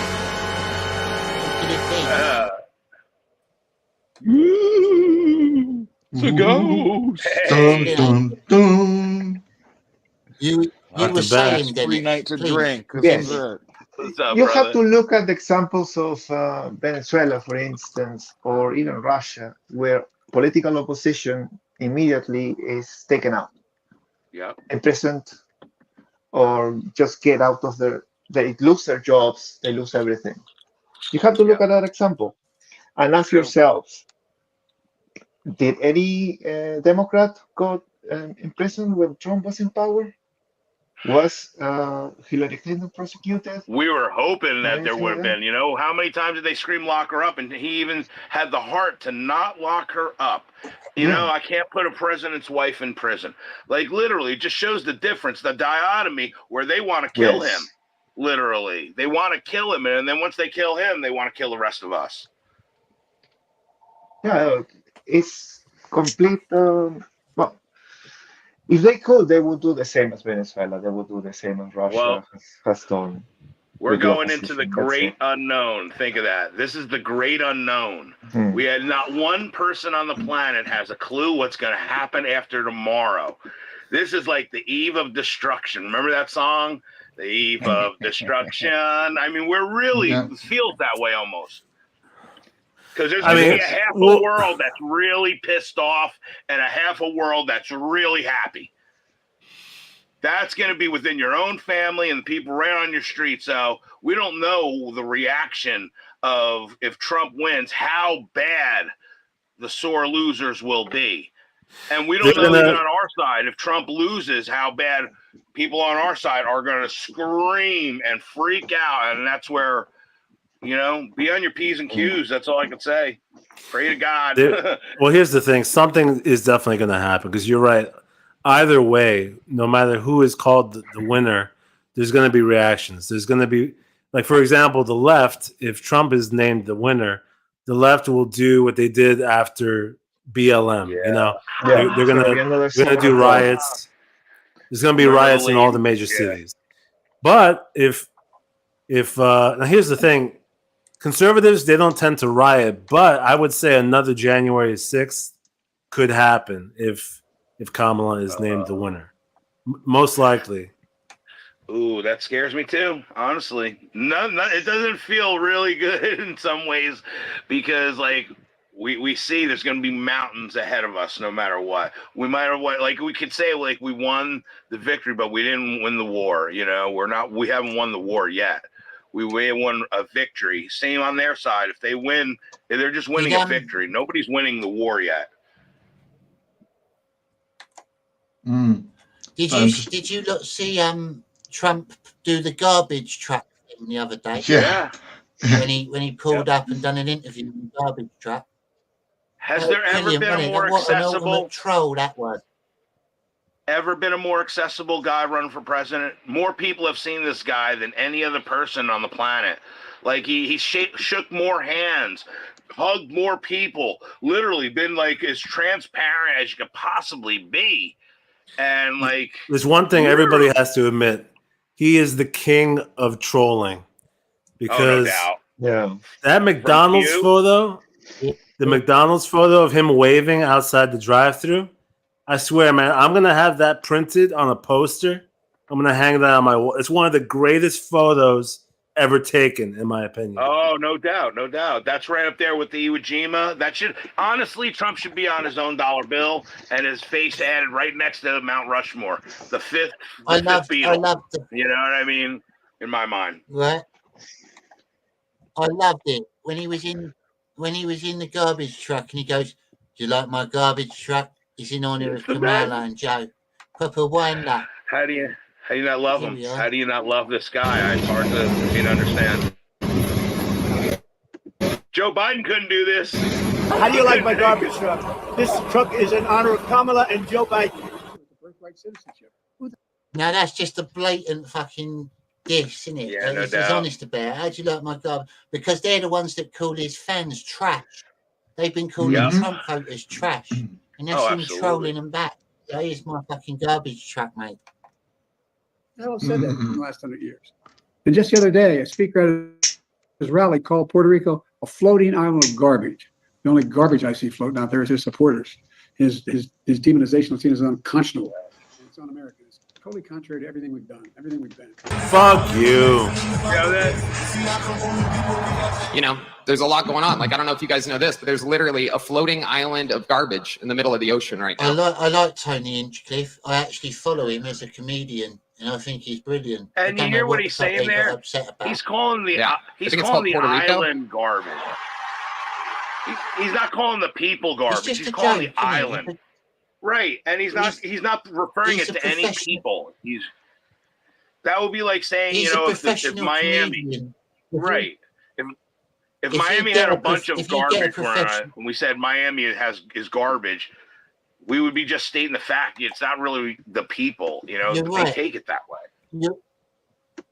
You're right, Apple Pitch, because he's It's a so comedian. ridiculous. If you get a comedian in to do a speech like that, then you're gonna get Look at- jokes, isn't you? That's the whole point. Look at what Ricky Gervais did at the 2020 Academy Awards. When he called all of Hollywood right to their face, you know, Epstein Island dwellers, and you know, that's their friend and stuff. You know, I mean, And I have to begin by saying 250 million Americans are not garbage. Amen. This week, Kamala has been comparing her political opponents to the most evil mass murderers in history. And now, speaking on a call for her campaign last night, crooked Joe Biden finally said what he and Kamala really think of our supporters. He called them. It's true, isn't it? Like they're saying that Trump's like Hitler and stuff like that. I mean, how Ridiculous. unoriginal is that? Can you not think of any So- word than Hitler? Why does he get compared to Hitler all the time? Well, because they demonized Fucking- Hitler it's to just- the you know, there was people way worse than Hitler as far as killing people, like Lenin and Stalin. Like they put Hitler on the pedestal as like Satan himself now. You know what I mean? So they could just have it as an easy thing to call you, you know, for something. You know, that's all it is. They built him up to be like the worst of the worst, which he is. You know, in all degree, he is the worst of the worst. But to the degree of like there's so many that are just as bad, and they You are just have as to bad. look at the numbers, man. You have to look at the numbers. Just straight numbers. You Right. have Stalin. You have Mao. Exactly, Which are yes. way worse. Way worse. worse. But the By problem is that it's not 100-fold. convenient for them. It's not convenient for the left because they're Because they fucking want to have, communists. you know why? Also, because they want to have relationships with China still, and they want to Yeah. have. So they can't be putting down their leaders. They can't be putting down Russia's, leader that killed 100 times more than Hitler. You know, what I mean, like. The thing is, the Republican Party or the campaign, they should have taken action about being called, being compared to Hitler or Nazis, because honestly, they should be sued for that. Like, that's not a fucking joke, Right. man. Like, It really isn't. like I said, Trump has already been president for one term, and you're on the news, and literally Kamala Harris on the news saying, "Oh, he was compared to Hitler." Are you out of your fucking mind? Astounding. It's not even close. Astounding. Million. Wow. Hey, Johnny. How about in a little bit? Can you play that video link I sent you? I would love that. I'd love to just get an initial reaction. It's not finished yet, really. It's just that I'm so proud of what I'm doing right now. I will. I just threw a I've just been temporary looking at- video.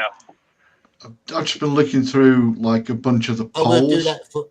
that for you, Apple Pits, near the end of the show. Awesome. All right. Perfect. Looking through a bunch of the polls, and it's just like 50-50 I will chance. play it later on. Awesome, man. Oh, the I love you, Johnny. prediction polls, Peter? All the prediction polls, yeah, it's all pretty much 50-50. You know. It depends which one you go to, like Rasmussen or I don't know.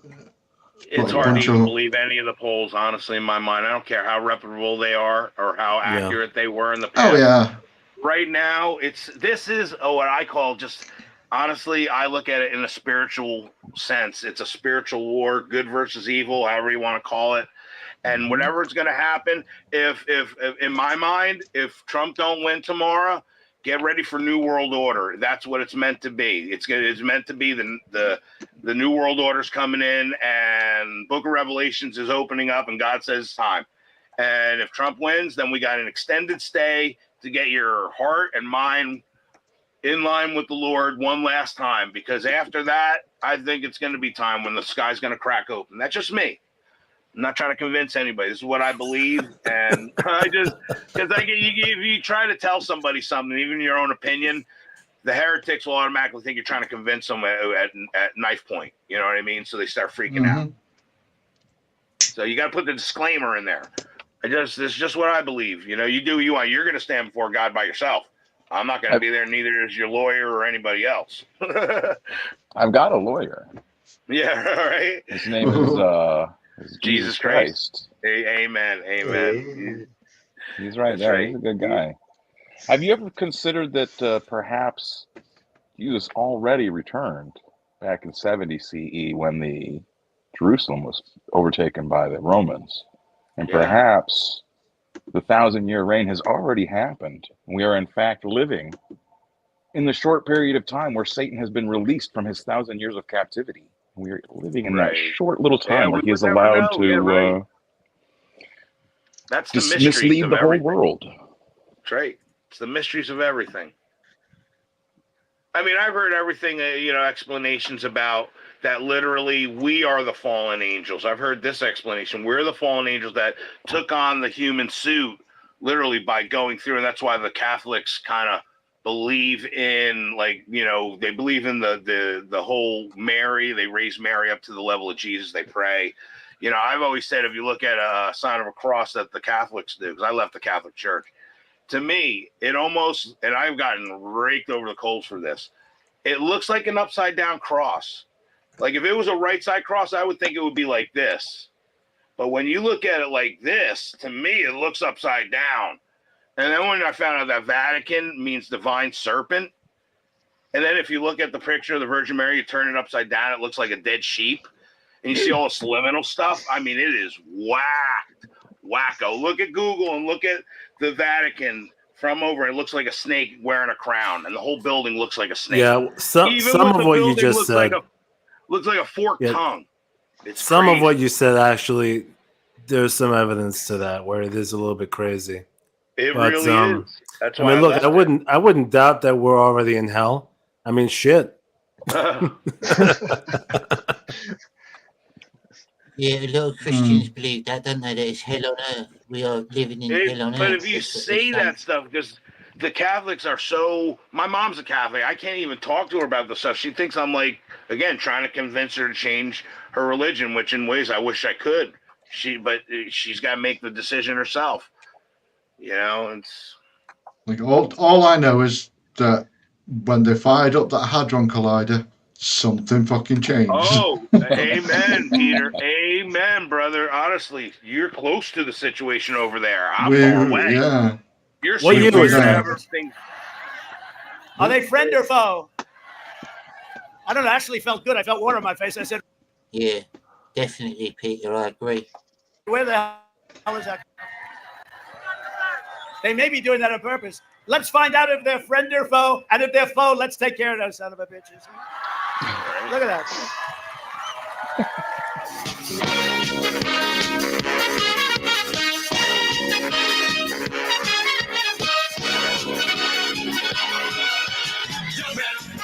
There's no need to feel down. I said, pick yourself off the ground. Dr. Fauci.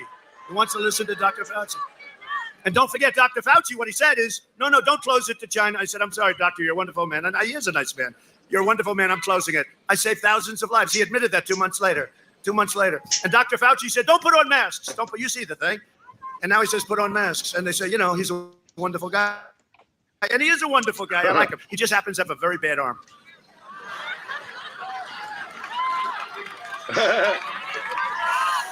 He has a bad arm.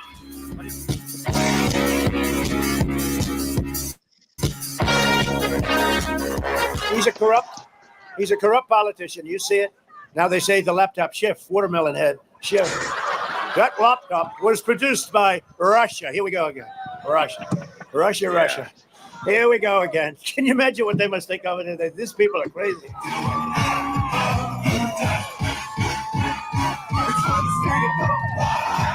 They used to write nothing about me. Now I average probably about 4 or 5 stories a day on the front page. Someday they're going to give me a good one. Watch. It might be tomorrow.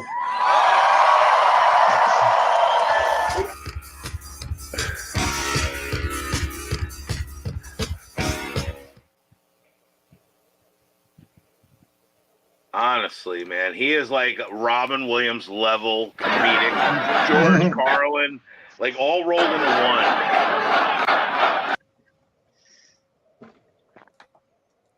He's so amazing with the way he speaks. He's got that gift. That's why The people like it. greatest. I mean, literally the greatest stand-up comedian we could ever hope for. Running our president with the comedic mind, but with the business mind and everything the guy's done up until like literally. I've even said back in 2000, man, I wish Donald Trump would run for president. I bet he would make a great president. I used to say it all the time. I used to think like this guy should be the president. Every time I would hear him speak or talk, I'd say, nobody knows the world more than this guy. He's met everybody. Like he can just how to make deal and be great. And I was like, forethought it right. I really did. Back the right horse. I have a question for you, America. I'm going to put on. Sorry. So, what, Johnny? Dennis, carry on. Yeah, no, I have a question for the Americans. Dennis. What do you think would happen if Trump would not have existed, so to speak, or his figure would be replaced for somebody in the same kind of tune as Ronald Reagan? You In mean this like world in the way we he live on. talks? Are you talking about The way he talks? talks, the way he expresses himself, the I don't way think he he would have even been as joked effective. around. He would not have been as effective. The whole point with Trump is he shook the whole foundation up. He came in and exposed things that nobody ever did, talked about things that nobody ever said, and it just put all of Washington and the entire world on its ear. And it's what it needed because we were in the same-o for 30 years, and literally we couldn't get out of this rut. And somebody had to cut the cord somewhere, and that's Donald Trump came in like the Kool-Aid man through the wall. Yeah. I'm here. I'm here. Oh yeah, that's exactly what it was.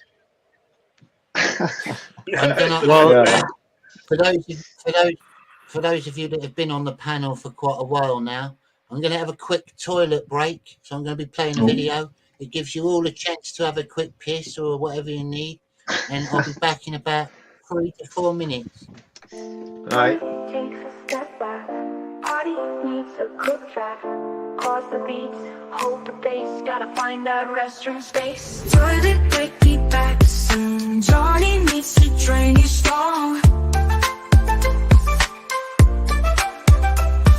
Scab Cast interlude soon.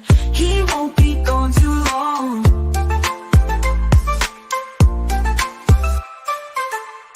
Johnny takes a step back. Party needs a quick track. Pause the beats, hold the bass. Gotta find that restroom space. Toilet break, be back soon. Johnny needs to drain you strong. Strong. Scab Cast interlude soon. He won't be gone too long.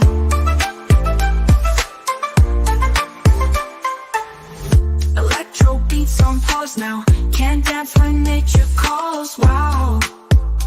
Wow. Johnny sprinting down the hall. Bathroom bliss, standing tall. Toilet break, be back soon. Johnny needs to drain his song. Song. Scab Cast interlude soon. He won't be gone too long. Song. Stream flows like the music, quick relief, futuristic groove. Hands wash, feeling fantastic. He's got that fresh move. Toilet break, be back soon. Johnny needs to drain his song. Song. Scab Cast interlude soon. He won't be gone too long. Song.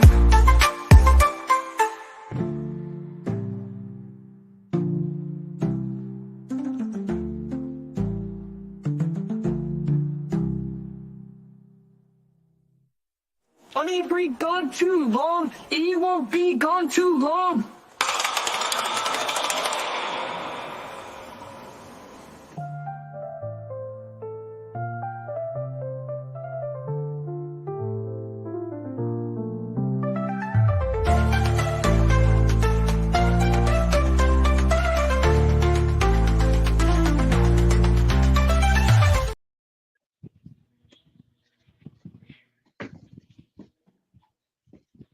Just me. Oh, right. I'm back. How you doing, folks? Oh, good, mate. I hope everyone had a quick break. Hello, Katie. Yo from Katie Did. Katie Did. Sorry. Like my professional avatar. No. Can we mute Apple Pitts as he passes away? That's sorry, I'm fucking with you guys. Just I don't want to hear his last breaths of. Take a sip, brother. Take a sip of water. Goodbye, Comicsgate. Goodbye. Dr. Keep Ben. a drink nearby, my forever. friend. Dr. Ben, I didn't ask you your opinion on the election. What's your prediction that's going to happen? Trump in a landslide. Trump in a landslide. Don't jinx it. Don't jinx it, Dr. Ben. No, I mean, you look at everything, like, people are like, the only people I see that are like for Kamala, I don't know how you Kamolto is, like people that don't know what they're talking about. Like people that are just like, yeah, a woman president, that'd be crazy. That's what I'd vote for. And it's like, are you registered to vote? And they're like, well, no. Okay. Like, I just don't see you see any of the pictures of her things, and I mean, there's AI crowds in her rally videos. I mean, I'm in Ohio, right? Sherrod Brown's our senator, congressman, whatever he is. Yeah. Democrat, big Democrat. His commercials, the Democrat commercials for Sherrod Brown today are saying, Sherrod Brown votes with Donald Trump. He supports Donald Trump's policies. He's a good guy. He likes you guys. Their advertisements are like trying to appeal to Republicans. Yep. The advertisement for Sherrod Brown is he didn't vote for the trans stuff. He's against that too. Their commercials are openly like going against like leftist policies and platforms. And I mean, that's all across the board. They're like, they don't have a cohesion for any of that stuff. All the stuff with Gaza, Palestine, all of this all plays into the Democratic Party just not having there's dissension in the ranks. People openly going over to Jill Stein and Cornel West, even though neither one of those they're not even gonna hit 1%. I doubt Green Party gets 1% of the election, if that. So that's what I'm saying. I mean, I think our best hope is that I'm banking on. Sorry to interrupt you, Ben. Yeah. We've got, that's what I got. Someone. Sorry, Carbon. We got someone in the green room waiting to come in. There you go. Carry on. Nice. Coming in now. Who dis? Who dat? Who dat, motherfucker? Uh-oh. It'd be nice if one of the Kings ever came in. You know, like Ethan or Ethan Malin or Shane ever decides to stop by. It can happen. It would be nice. Did you guys see Ethan on Katie Dick's I've got Guy Fawkes. Yeah. Incredible. I've got Guy Fawkes on here, and I can't he can't come in because there's too many of us. We've reached the limit. Oh shit! No, you're on free. Yeah, you're free StreamYard. Yeah, you don't have 10. You have only 6. All right. I'll jump out then. Shit. Have a good one. Hey, God bless, Dennis. You get ready for work. You should. Dude. Respect on us. Thank you, Dennis. Yeah. Thank you. Take care. Thanks for coming on, mate. And I'll have a chat My with you pleasure. soon. My pleasure. Thanks, See you bye. soon. Bye.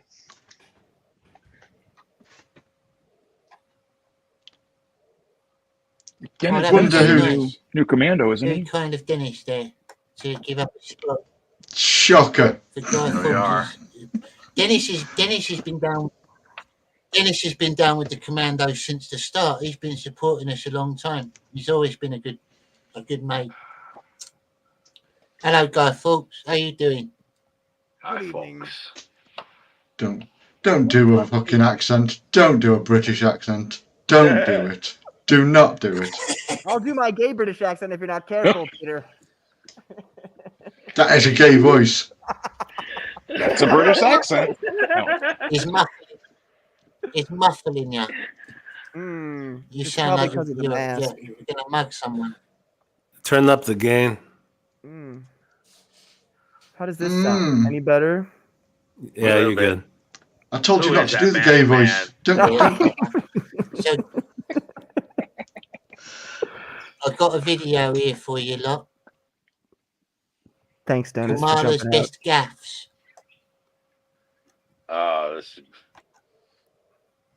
Yeah, thank you, Dennis, and thank you for coming on.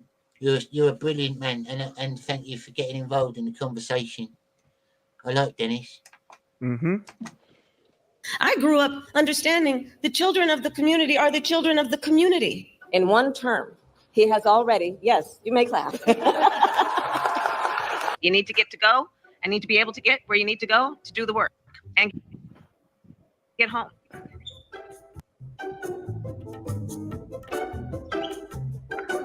We did it. We did it, Joe. You're going to be the next president of the United States. I don't know what's wrong with you young people. You think you just fell out of a coconut tree? You exist in the context. I'll just Some of pause them- Mad Woman Harris a minute. Because Dennis Rodriguez has just got a gift of the membership. Nice. Thank you, Dennis. Awesome, Dennis. You Brilliant, rock, man. brother. Sorry, What a hi, guy. Katie. Katie Love. Thank you, Dennis. And hello, Katie. Katie Tim Bloody Robbins did not brilliant. know that. If And I thought somebody that was breaks in trouble. my house, they're getting shot. Yes, yes. I hear that. I hear that. Probably should not have said that. But my staff will deal with that later. Who doesn't love a yellow school bus, right? Can you raise your hand if you love a yellow school bus, right? Just there's something about the and most of us, many of us, went to school on the yellow school. Is it just me, or does anyone else think she does drugs? Yeah, I was We all about to think say that. she's. We all think that. Yeah, she's high. Do you think she's high She's on got something? anxiety. She didn't expect to be on the world stage like this. Like she knows that she wasn't elected. She, when she did her thing, she was the first one to drop out. So she knows she was like really, unpopular, and she has no, there's no way she doesn't know that stuff. So, like, her anxiety level's so high, she has to take something, and we're seeing the after effects of it. We really are. She's on uppers, definitely. Something. Yeah. Right? Sails on the bus, go round and round. So I just got. I do believe that we should have rightly believed, but we certainly believe that certain issues are just settled. Certain issues are just settled. Clearly, we're not. No, that's right, and that's why I do believe that we are living, sadly, in real unsettled situations. In the Western Hemisphere, that is where the Caribbean is. We are also in the Western Hemisphere. They are our neighbors. And talking about the significance of the passage of time, right? The significance of the passage of time. So when you think about it, there is great significance to the passage of time in terms of what we need to do to lay these wires, what we need to do to create these jobs. I think it's very important, as you have heard from so many incredible leaders, for us at every moment in time, and certainly this one, to see the moment in time in which we exist and are present. First and foremost, I believe that we gotta take this stuff seriously. Fucking saying nothing. She hurts my head. Honestly, I am. They cloned her. I reckon they cloned her from one of Joe Biden's brain cells. I'm like literally petrified if she wins, because what do you think the leaders of the world, like, they see this shit and you think like they're not going to just like invade us like worse than we are already? We're going to be taken over if she wins, man. We are New World Order coming in. Get ready. I'm saying it right now. K-bar the door. Get to know your neighbors and find which ones are the good ones and get ready. I mean, honestly, I think it's going to be that bad. Yeah, I can't see her sitting down with, Oh my God! Other world leaders. No way, man, no way. Putin and Xi, they would run right over her like a steamroller, and there goes the whole house of cards. The entire world is going under. Well, at the very least, wars will worsen in the world. There'll be Oh my more God. spreading of the battles that are currently happening. And we'll see our they'll nuclear escalate. bomb. We'll see a nuclear bomb detonated somewhere. We really will. And you know what they always say? Once one goes off, they all go off because nobody wants to be caught with their pants down. So if one goes off, they all go off. Scary thought. That's why how detrimental. And everything was down to a couple thousand votes, they always said, like the last couple elections. It's crazy. It's got to be a landslide. So you're now no longer are you necessarily keeping those private files in some file cabinet that's locked in the basement of the house. It's on your laptop, and it's then therefore up here in this cloud that exists above us, right? Bless her. She's like It's not a real cloud, you fucking simpleton. Before I begin, I do want to say, when we invest in clean energy and electric vehicles and reduce population, more of our children can breathe clean air and drink clean water. As a United States Senator, I was proud to co-sponsor, and then as Vice President, it was my honor, with the President. Oh my God. The United States shares a very important relationship, which is an alliance with the Republic of North Korea. A future where we can see what is possible, unburdened by what has been. We have dreams. We can see what is possible, unburdened by what has been. I can imagine what can be and be unburdened by what has been. She's speaking like Eric July. Oh yeah. Yep. You know? Who saw what could be. It's like Yeah. Exactly. Unburdened. Exactly. A future where we can see what is possible, Ralphie. unburdened by what has been. We have dreams. We can see what is possible, unburdened by what has been. I can imagine what can be and be unburdened by what has been. You know? that is definitely something Eric July would say. Absolutely. I bet he watches her and takes notes. Yeah, it's basically bullshit artistry. By what had been. Talking in circles, not really saying anything. That's really what it is. He changes the phrase a little bit, though. Instead of unburdened by what has been, it is unburdened by what it is. What it is. Be great. Yeah. It is business. Unburdened by what it is. How great would it be if Kamala's campaign slogan was "Be great"? What it is. It is what it is. What it is, motherfucker. It's funny. I got a shirt. A comic book character based on him, but like Mr. T, like add a little bit of Mr. T in there. It is what it is. Yeah. Business. I pity the fool who don't like my comic. Oh. I love Venn diagrams. Make him like an I Uncle love Sam Venn pointing at diagrams. it. It's just something about those three circles. And I like to think about a lot of things in the context of a Venn diagram. I love Venn diagrams. Always ask, is there a Venn diagram for this? I'm telling you, it's fascinating when you do. So Venn diagram, those three circles, right? I asked my team to do a Venn diagram of where these attacks are happening. So voting rights, women's reproductive rights, LGBTQ rights. And of course, there was a huge intersection. Sometimes people will open the door for you and leave it. Yeah, Venn diagram. We overlap lying and bitch. What do you get when you combine lying and bitch? Hillary Clinton? Oh, I really hope for the sake of the USA that she don't get in.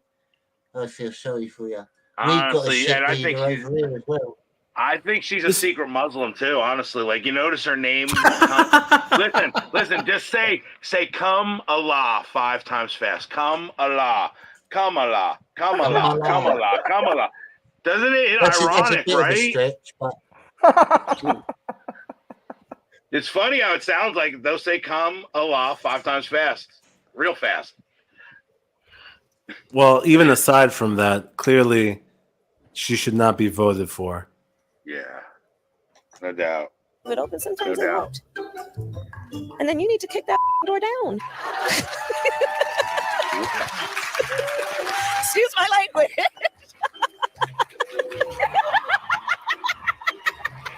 Jesus Christ. Christ. God almighty. This is what I mean. Like, how can anybody look me in the eye and tell me they voted for this person? Oh my Really, God. any fucking grown man, like over the age of 30, who said, "Oh, I voted for Kamala," it's like, dude, I have no respect for you at all. Get the fuck away from me. Honestly, you know who would know best? Who would know her best? Let's hear from Montel Williams. What does he think about all this right now? And Willie Brown, where are you, buddy? We want to hear. You know, like, this is the eve. You need to tell us right now. You guys know her better than anybody. So Montel or Willie That's a Brown, if good you're one. listening, I like that name. you know, bring Willie it out right Brown. now and tell us. If I was black, that'd be my name. Honestly, Willie. Trump should be good. Trump should be getting an interview with Montel Williams. That would be amazing. Oh my God. Just call me Big Willie Brown. Yeah, Big right. Willie And have Brown's Willie in Brown there town. too. It would be Trump, Willie Brown, and Montel Williams, just the three of them. Oh man. Katie said, It's also- the customer is a grown man, and I don't even know how to prepare for tomorrow. Honestly, it's like literally being on the fence of Humpty Dumpty, man. Either side, your winning side or your other side, you have the other side still to deal with. So either you're going to be dealing with a real happy side or a real like want to kill you side. Well, I predict that it's not going to be over tomorrow. It's going to drag on That's for another yeah thing. I know. I'm worried about for that. at least a few days. It's yeah. going to drag on.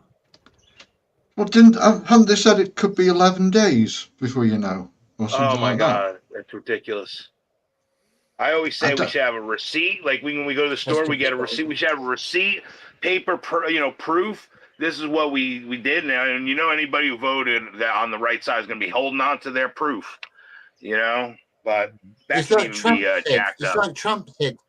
You could have paper ballots that are like watermarked, proper security ballots, and it'd Work be done forever. a lot quicker. It's all Forever. It's all the shit they put in.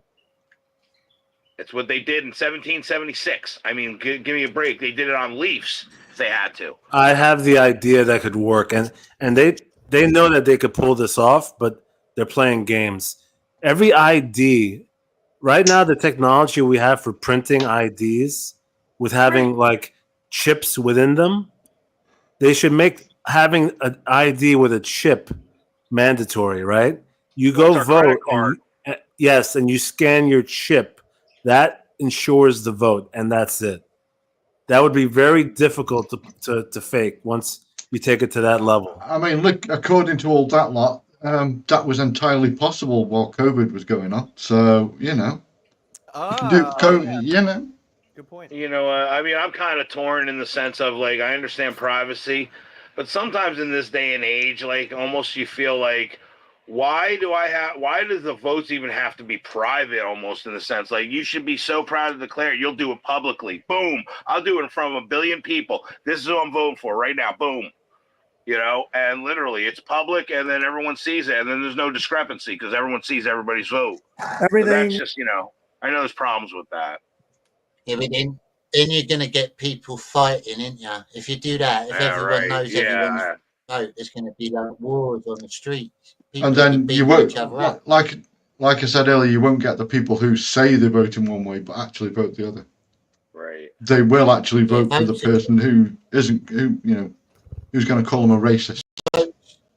Votes have got to be anonymous, but they've got to be monitored in a way that they can't be cheated. That's all. Everything Such a complicated Kamala issue. says is a lie. She has no vision, no idea. She has no solutions for anything. In fact, all she could talk about, this was the other night, they'd ask her a question, say, Donald Trump did this, Donald Trump did that. All she can say is, Donald Trump. Good evening, everyone. Tonight, I will speak about Donald Trump. Donald Trump, Donald Trump, Donald Trump, Donald Trump, Donald Trump, Donald Trump, Donald Trump, Donald Trump, Donald Trump, Donald Trump, Donald Trump, Donald Trump, Donald Trump, Donald Trump, Donald Trump, Donald Trump, Trump. It's literally like a metronome. I'm going in time. What the hell did I have to do with it? That's all she told me. What are you going to do for the economy? Donald Trump. Man, is she bad? That's my man. She's bad. She's bad. I agree, Donald. I approve this message. You guys were saying it earlier on this as I was stuck for an hour in traffic, but he really is one of the best. I don't know if the word politician would apply to him, although he is now, I guess. But just Now the way that he admits it. the way that he is able to take literally anything that happens and like move it forward in a positive light for him. So like the garbage truck thing. Did you guys hear about that in Britain? Yeah, we watched it just Yeah. now. We watched Okay, the video okay. of it. No, but what just happened before in you Britain? came in. No. I was just saying if the guys in Britain had heard about that. Oh, I got you. Yeah. Brilliant stuff, though. The fact that he What's up, turned it Patty? right I around. didn't, I'm looking at a small screen. I didn't realize he's swapped out. There you are.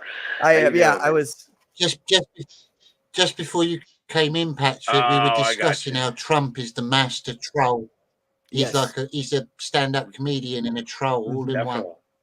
And I think it's interesting that they hate him so much for that. They're like, well, he's not respectful and all that kind of stuff.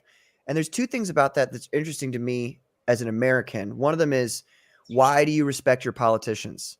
Like, the politicians are the people. They should be afraid of the people. They should know that they need to do the people's will, and that's what they're there for. And other than that, you shouldn't, like, you're not a special person. You're not more special than the average citizen. You're there to serve the average citizen. So him coming out and acting like you or me, you know, like I would say, you know, oh, you know, crooked Hillary, that kind of stuff. Like I would, it's great because that's how I feel about her. And so finally someone is saying something that the elite don't like to hear. And that's why people like him so much, because the elite don't like to hear themselves being called out like that.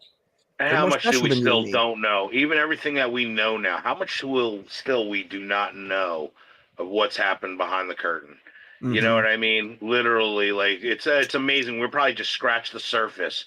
Like even all the things that like with the Diddy parties and all that Hollywood, everything's merged together when you think about it. They all been on Epstein Island. Sports stars, politicians, movie stars, college people, the professors. They all were there from Stephen Hawkins to P. Diddy. I mean, and the spectrum runs the gamut. So it's like they're all connected. It's that whole island of people that are just running the world. And Trump has really operated in that thing for 30 years, seen it all, done it all, and literally came out and said, enough's enough. New sheriff's in town, and they don't like it. And literally that's what they go for, to kill the sheriff. You know, that's the classic storyline, really, when you think about it. Yeah. Well, hopefully if he gets elected, I don't know about you guys, but I want to see that list. Like, because I'm the kind of person who's like, I don't trust anybody until you give me a reason.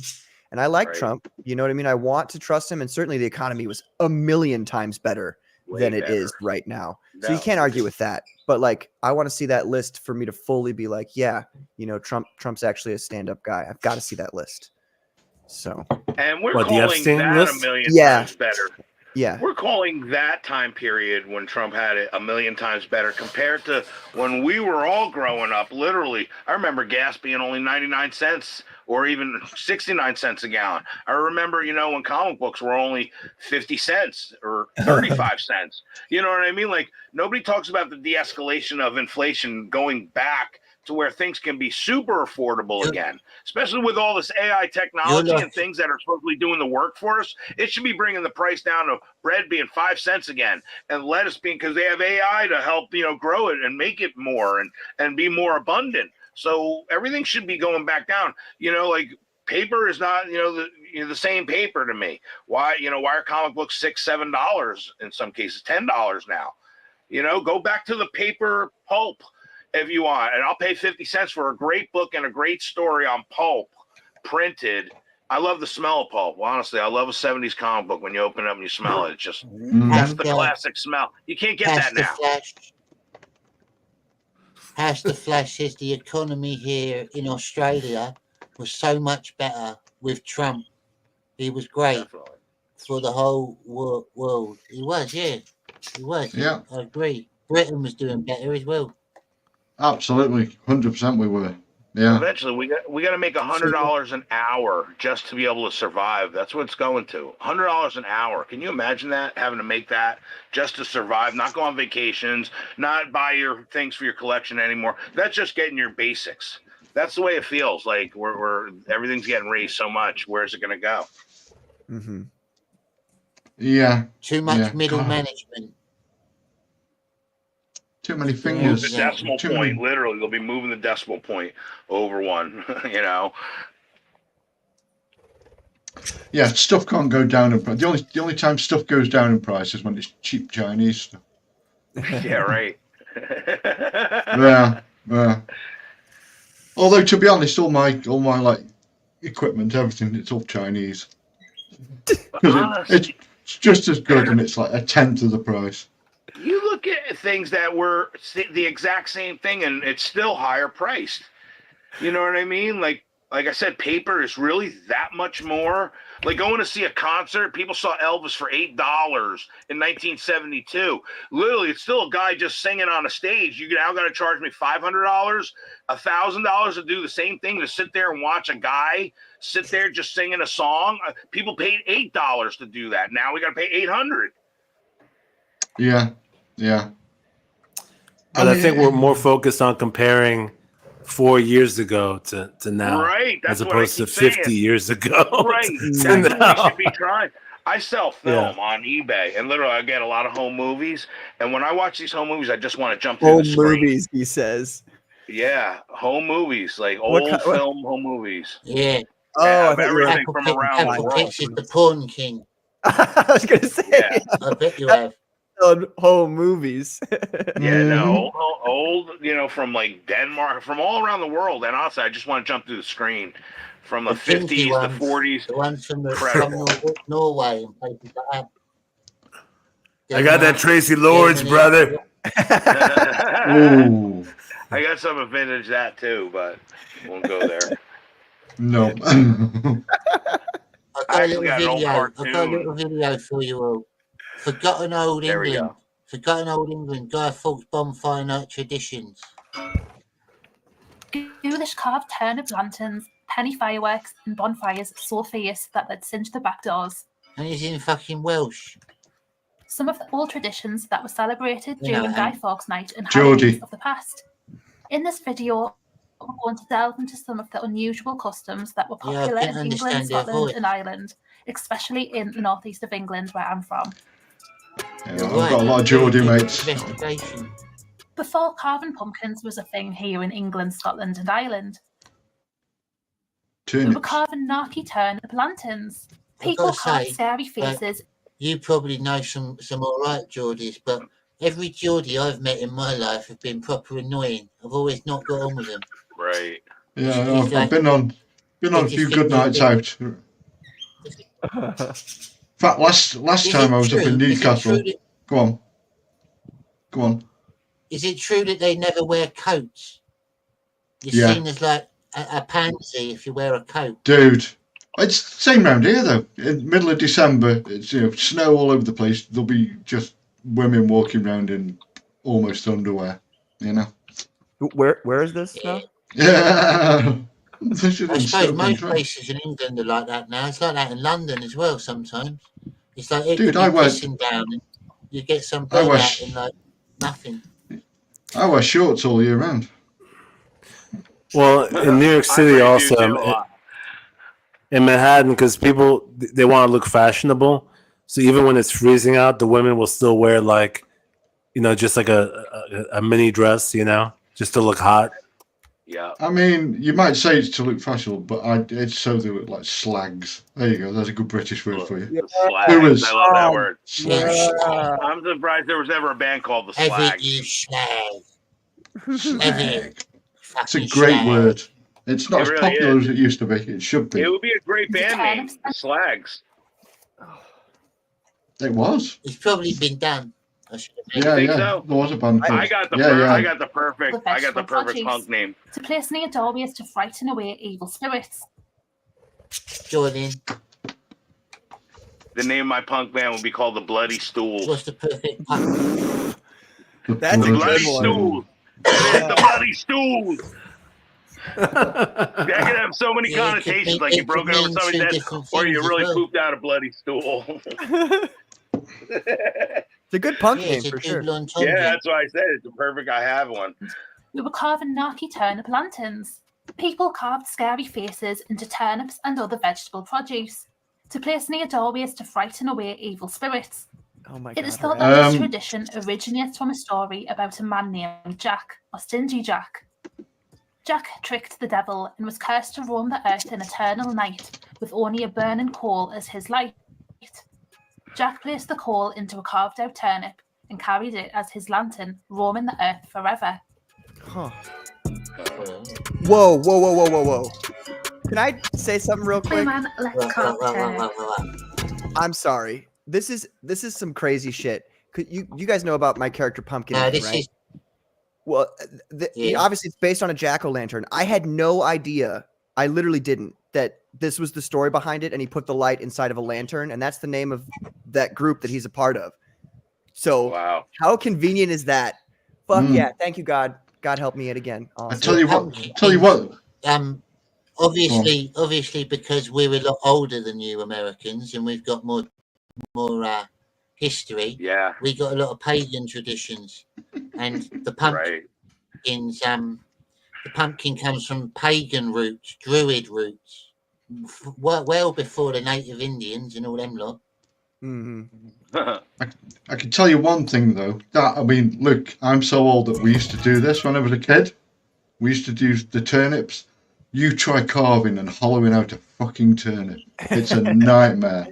It is an absolute fucking nightmare. I done a hard work. pumpkin on Halloween. I carved one out, and that was hard enough to get it Yeah, looking pumpkins good aren't and not that break easy it. either. I see people do it with drills. They put a thing on their drill and they drill it out. Well, at least the pumpkin's like hollow in the middle. The turnip's just solid all the way I through. just used a hunting knife. Yeah, now that I think about it, yeah, turnips are like hard on the inside. Rock solid, yeah. That's why I said I've seen someone take a drill to do it. Oh. Yeah, that's what my dad used to do. He'd like put drill holes in and then cut. Right. I carved mine with this. It was hard work. Nice. Hey man, you got good protection there. Can't have a gun. You might as well have something like that. It's my pumpkin carving knife. Well, that's what she's kind of That's all I using. use it for. She looks like she's using something like that. N2 Paint says you can smash a window easily with a turnip. Yeah, you can. Yeah. Crack a skull open with that thing. Hey, guys, I got a question. How many countries are in Asia? Oh, Jesus Christ. Sorry, she's got fucking fingertips under the edge of the blade. Holy No shit. doubt, I know. Dr. Ben, it depends what part of Asia you're talking about. You've got Central Asia, Eastern Asia, Western Asia. It's a big place, Yeah, right. Asia. Middle East, Malaysia, Eurasia. Yeah, I know, right? And you start going into Taiwan and into Eurasia. Eurasia were big in the 80s. the Philippines is like Middle Eastern. I class Asia as anything past Italy. That can be Asia. Yeah. Anything past, Mostly, anything past Arabia. Anything past Arabia. Then you carry on. Past when you Saudi think of, like, Arabia? Iran? Iraq? Yeah, I mean, even Polynesian has some Asia traits in it as well, like Fiji Islands and all. That's all close out there as well. Yeah, that's all technically Asia. Well, they Right. Yeah. None of us are gonna get it correct. So There's should we actually like? historians? There's historians that did a study about Native Americans, and they reckon originally, thousands of years ago, the Native Americans came over from where China and Russia is, along Correct. the flat. The Bering Strait. I mean, you can And tell Which that means, by the way, That's why they cut it look like. You can tell that by the way the Inuits kind of look more. Oh, God, you can't say the word Oriental anymore, can you? You know what I'm saying. Say that now. Like everything is like upside down, where you can't even say what we used to be able to call what it was. The Evenki tribes that live in Siberia, like they look kind of Asian. They actually have very, very similar belief systems and religions to the Native Americans. And actually, that's where the word shaman comes from. It doesn't come from Native Americans. It comes from the Evenki tribes out in Siberia. Wow. And another Well, thing, recently- another thing they have in common as well is their hunting techniques. Obviously, the Yeah. Russians and the Chinese have always been known as good archers as well. Mhm. They've had good There was a horseback discovery- archers and stuff like that. And that- Right. So There's a carry on, discovery Brian. recently that Native Americans, the genealogy they just discovered of most Native Americans is actually white. Oh my And God. so therefore, everybody's going to be very upset when they discover that the white people took over the other white people. Yeah, right. Yeah. You know what's funny though? I was just on a kick. We were on stream when it was Comic State Commandos when somebody mentioned, because we were talking about the Nephilim in America. And I looked into it, and the Paiute tribe of Native Americans said that there were white giants with red and blonde hair who they wiped out. That was the one time that the Native American tribes kind of banded together, and it was to wipe out the giant white men. Wasn't that the Vikings? No, actually, it totally. This was like before any European intervention.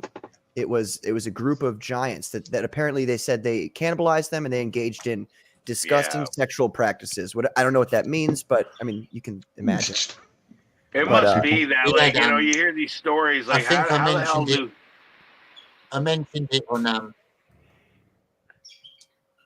Sorry, Apple Pits. Carry on a minute. Oh, no, Carry on. no. I stopped because I wanted to hear what you had to say. Oh, sorry. Yeah, I was going to say. I mentioned it on a BTM review show when I was on before, but Britain actually has a lot of giant myth as well. The southwest of Britain, there's folklore about the giants' brother. They were brothers. These two giants, and they had a fight and caused a big canyon to form. The giant Gorham, the Cheddar Gorge, and all that. Look that Yeah, up. yeah. Oh. There's No, the lots point I of was just gonna- giant myths in England.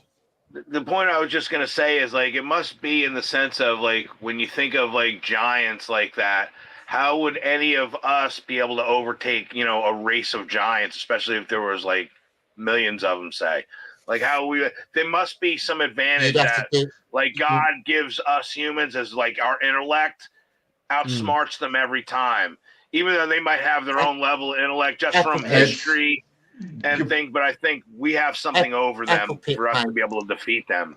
I think that's just numbers. have you It's a ever numbers watched- thing. Could be. Have you ever watched The Borrowers? If you've watched a film called The Borrowers, that's how you do it. No, I didn't see that. We'll be like the Borrowers. That'll be us. And then we'll have to team together to pull them all down with ropes and chuck shit at them Right. and drag them Yeah, down. the borrowers. Read the book or watch like. Be a manual. Yeah. Gulliver Travels. Read the book or watch the old '60s movie. I will. The borrowers, otherwise known as Nephilim hunters. Wow. They're just going There's to a borrow comic. your spine. There's a Yes, comic I know, in there's there. a comic in here. And they also Borrowers, Nephilim hunters. They also teach you how to the borrowers also teach you how to make armor and stuff out of like bits of thimble. Yeah. And little- Gulliver's in for one hell of a surprise. Like that. They're master Gulliver. craftsmen. Well, it boils down to outsmarting them. I mean, that's the only way That's someone really smaller it. is going to win. Like David defeated Goliath, right? I mean, if Only one, with God's power, with It God's might Yeah, by the help, power, grace yeah. of God. It the might Holy also Spirit help if filled we chuck a David, lot you of know, to make him marbles under even their be able to feet. aim and hit the stone that fast to penetrate through, you know, Goliath's skull, you know, like that. Get your You stuff guys and cut the know- top off. You guys know this giant topic is literally my favorite topic of all time. So I'd like to talk to you guys about this in length later. Oh, don't do it with a spoon, woman. It's not going to happen.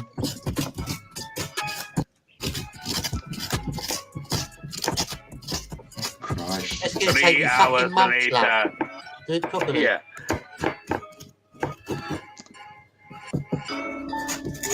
It's not like carving out an apple, that's for sure.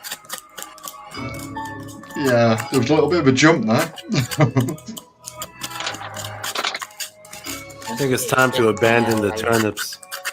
Yeah. All right, that's enough of her doing it. Let's see what it turns into. There you go. I remember we used to make a pipe out of an apple. And we used to smoke weed out of an apple. That was fun. Them the Sunderland days. people refer to the lantern as a narky. I still do that. It's also called some Yeah, other funny it's the names such best. as a nanny, to a snagger, and a candle.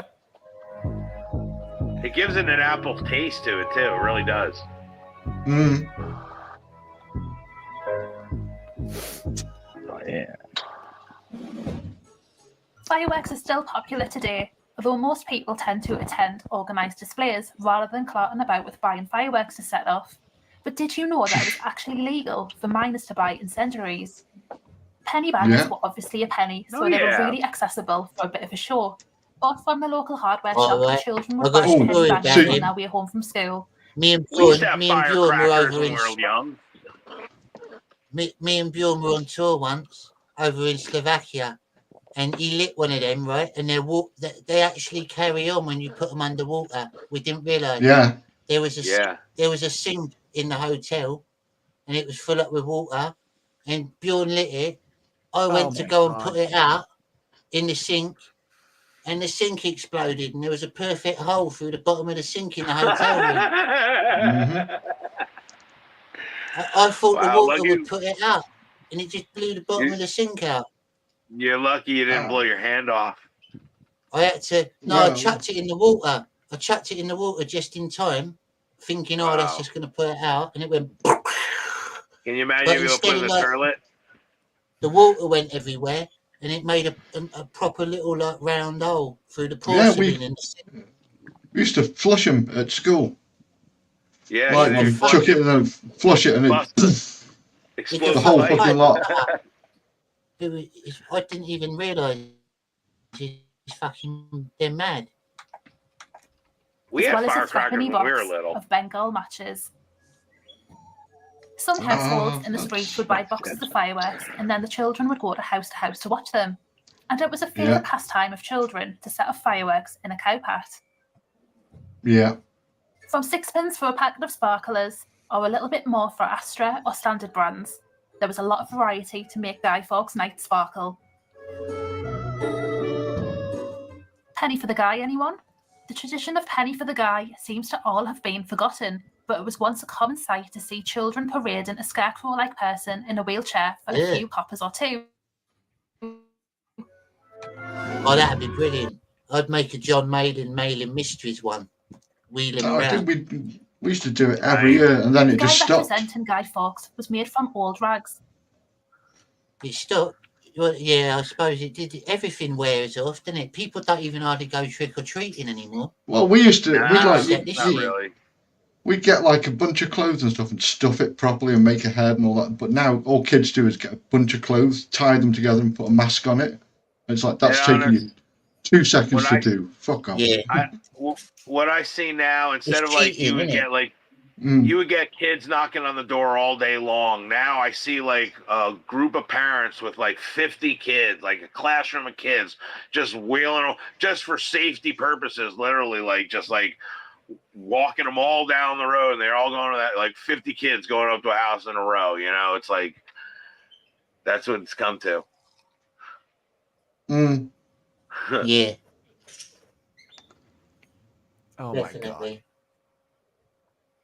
Yeah, Now Mandy times used have Mandy used to send me like videos of when she'd take the kids out trick or treating, and it's crazy. I mean, she went this year and she put photos on Twitter, and it's so many fucking children.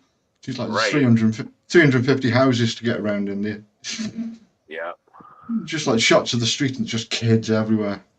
Yeah, I saw that photo. It's like something out of a movie or something, like Halloween.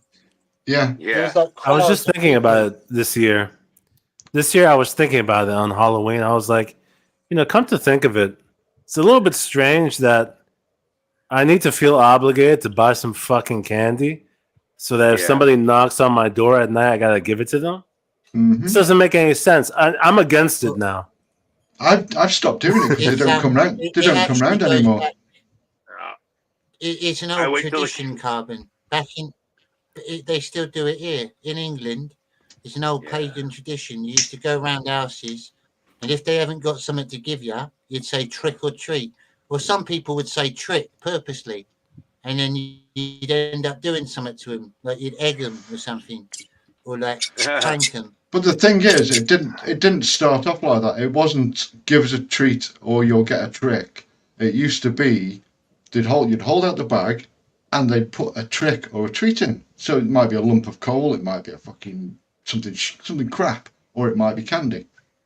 That was the trick or treat. Oh, so I might give you a trick. Yeah, I might prefer give you that a trick. idea. That's how it was. I remember in the 70s, they had the big thing was the apples with the razor blades in them. Oh yeah, that was the thing. Well, I wouldn't go that way. Peter wouldn't know anything about that. Dude, I was really it was busy an in the epidemic back 70s. then. It was an epidemic back then. I know a couple kids that bit into an apple and with a bloody lip, literally. Oh my Yeah. god! And all these things absolutely totally happened. Yeah. Gotcha, bitch.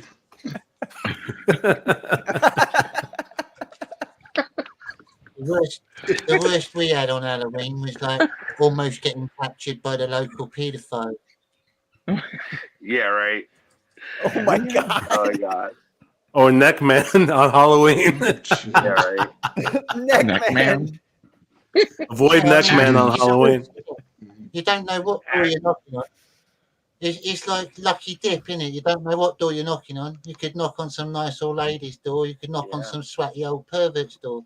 And as a little kid, you got to be in a gang of you. Because if you're like in a small group, they can lure you in with candy. Yeah, it's right. dodgy. You got to be careful.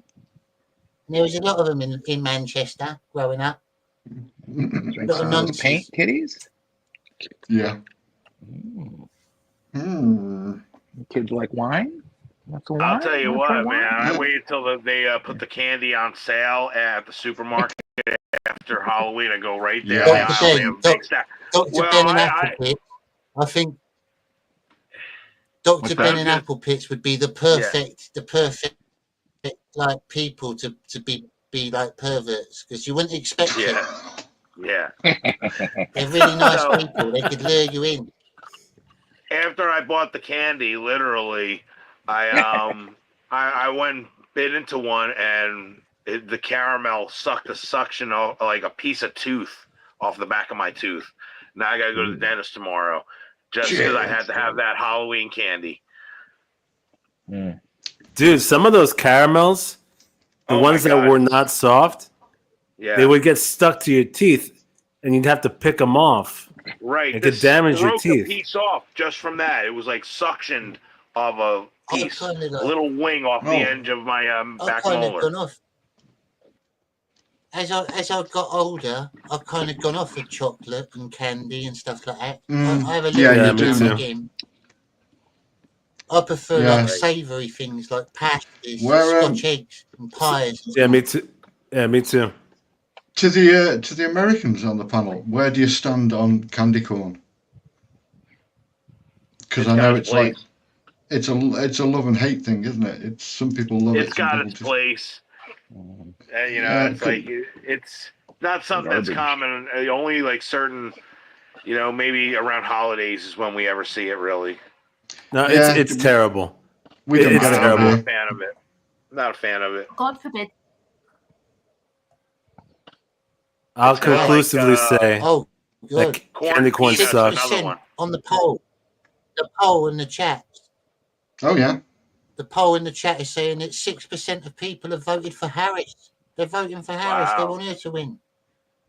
Wow. 6%. It's 90. I'll pray for Yes, that 4% now. It's gone down to 4%. How does it go down? Oh, The more polls people are still vote on the other going. The side. I polls are see. still going. This is the only poll that matters. Yeah. So it just means at least one person in this chat or watching the show has voted for Kamala Or- Harris, and you should be ashamed Or of pass yourself. through. Or wait a minute. Or just pass through. They just came in, did it, and left. Oh, by the way, I can confirm. Just I can trolling. confirm that there is already a band called. There's already a band called the Bloody Stools. Sorry. What? Yeah. Are you kidding me? Wow. Are they a uh, punk band? No, they're a hair metal band. An old hair He metal destroyed band. his dreams, Peter. He No, destroyed that's his why. dreams. Listen, everything you just when you think you thought of it, there's somebody out there thought like I thought of Clown That's true. Fist, and I didn't think there would ever been a Clown Fist out there, and there was. So I had to turn it to a K to make Peter it Gilmore, Clown Fist. Shatterer of Dreams. I know. Yeah, they do look very, very gay. I always thought that would just be a natural punk band name, the Bloody Stools. I mean, honestly. But there is a rumor. Just looking at it now, there is a rumor that it's actually suicidal tendencies, and they're just all glammed up to be dicks. Oh wow. Oh, that would be hilarious. Well, I should be honored then. I was on the same All I wanted wavelength was a as something Pepsi. like that.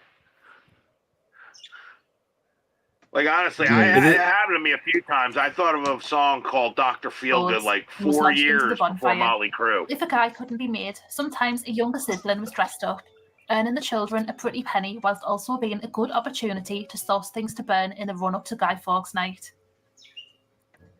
Sometimes there was some sneaky children that would blacken their faces with burnt cork or soot and turn their coats inside out and back to front, and then ask for a penny for the guy before sneaking off to wash their faces when they had had enough money for some sweets and to go to the pictures.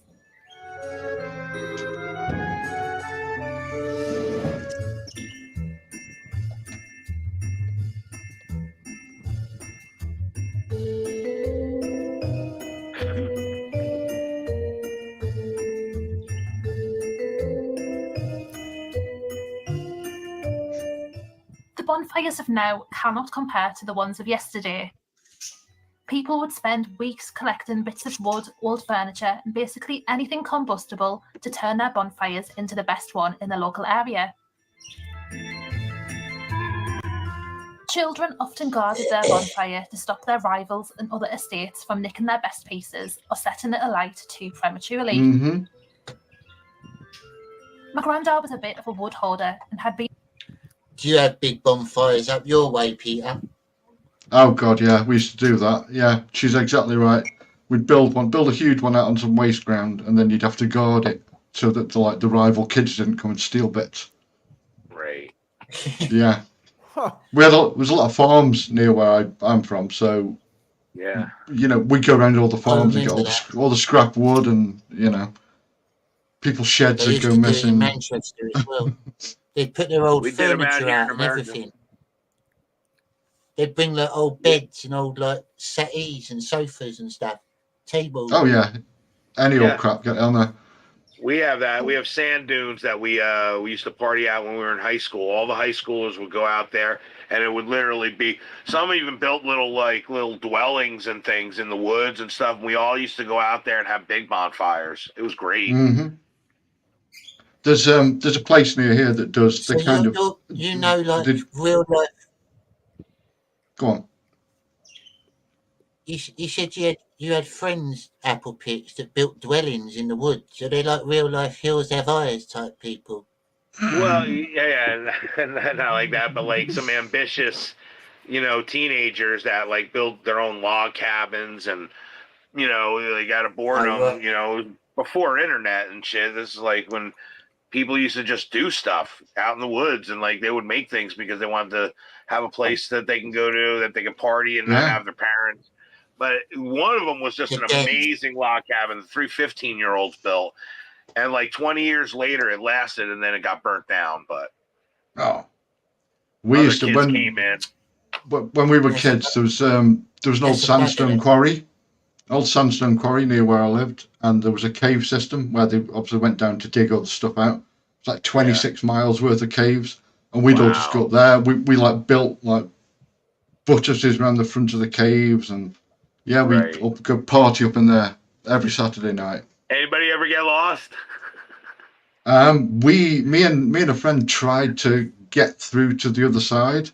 Oh Obviously, my it God. collapsed. And there's some places where there's like 200 feet of rock above you, and it's like that Oh my much space God. to crawl through. I'd be nervous. That's Dude, claustrophobia.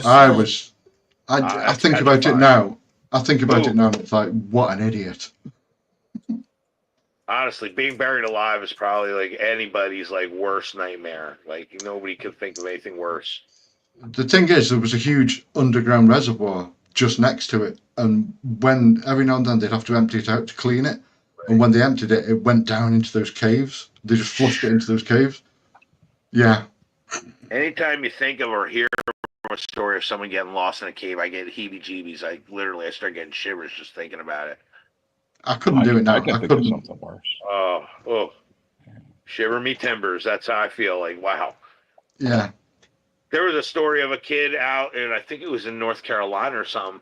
Literally, he was exploring in the woods, and he found a cabin, and he tried to get in through the front door, and then he saw that there was a chimney, and he actually went on top of the chimney and went in, and they found him a decade later, literally stuck in the chimney. Can you imagine? Like, they thought he just was like MIA, but like literally they were knocking the chimney down, and they found him in there, like in this kind of position. I can't even imagine that's a slow death. Imagine screaming out and you can't do nothing. You're in a position where you can't move, and now birds are pecking at you or whatever, like pissing your pants, like anything you could possibly think of. I've done That's bad parenting. I done another rendition. I done a rendition of I was drawing earlier, and I done my own rendition of John Mayland again, different picture. That was a great great drawing you when he's did. glamping. Wow, look at that. He's got a little bit of he's let his beard grow for a few days. He's been glamping. He's got his Dude, you got a style, man. You got a style. He's lost some weight. Yeah, right. He is a skinny Malin. Yeah, he's a bit yeah. He's been in the woods for a while. I want to see you draw mange. That's the next one I want to see you do mange. Mange. We all need the mange. Mange. You want to see my picture of you so far, Johnny? Mange is a bit more fun. The Mange comics coming, isn't it? That would be great. He should be doing adventures with mange. Really, He's doing it next year. Yeah. Look, awesome. Here you go. Yeah, Shane Featuring Davis is doing it. Mange should be like a cartoon. It should be. Whoa, look at that. Dr. And I'm Ben. glad I could help. Killer. Yeah. Well, listen, hold me up there, Johnny. Oh. Coming along. This is a photocopy of Sorry, the Ben. Sorry, I'll page. bring you in. There you are. Where are you? Hang on. It's like 2 seconds. looking at yourself. Hello. Oh wow, How look you at doing? that. That's killer. Follow me. Oh, wicked. 3 That's million brilliant. pounds. See, it's That's cool, incredible. That really is incredible. I Back it gotta up keep. a little bit so we can see the whole thing. Well, Wow. this is pretty good, man. I'm saying, this is just That's excellent, bro. Excellent. Oh, wow, look, he's in the background too. Look at that. Like meta. Oh shit. Is Parliament blowing up behind him? Yeah. That's what Yeah, it's right. and like there's an octopus too. Yeah, he's got like a monster. That's killer, man. Why is there an Sounds like- octopus? It's from it's a nice It's a Loch Ness find it. monster. Yeah, I'd have to find it. There's like one of the Jack the Ripper comics I got. It's like Tales of Mystery or one of those. It starts off and it has like Cain or Abel, whichever one of those. You know, they had the horror hosts from DC Comics. Yeah. You know what I'm talking about? It has like one of them, Mm-hmm. and he's standing here in front of Big Ben. Honestly, it almost has a little bit of Mike Judge qualities to it. You know, like it has that really sophisticated simpleness. Right.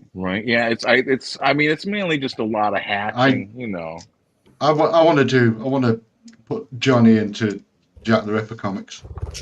Yeah. Oh my God! Just put him like in the background. Like no, I want to do full on Jack the Ripper versus the Scabby Man. Oh yeah. You're welcome, Pete. If you want to draw my image, I don't mind. Carry on. Oh yeah. There you go. Just shared the screen with you, Johnny. Can you share that? I was doing this was going to be my Halloween picture, but I never got around to finishing it. I started, but I never finished. There you go, Mangenstein. Oh wow! Look at you, Peter. Go, man. That's amazing. Never got around to finishing it though. Oh, that's incredible, dude. That's incredible. You got to work on it. Keep working. Yeah, no doubt. Shane should be honored, man. Honestly, Shane should be honored that you spend time on That's you. Like that's brilliant. why I feel humbled when Johnny puts me in his mail and mysteries. I'm just humbled that anybody would spend time with you in mind, you know, to do a project in. You know what I mean? It's just incredible. Yeah. It's wild. Get around to finishing it one day. I might do it for next Halloween. Make it a limited edition print or something. See if Jane needs a new cover for the Mange comic. Right. we lost someone. Hey, you never know. Uh-oh.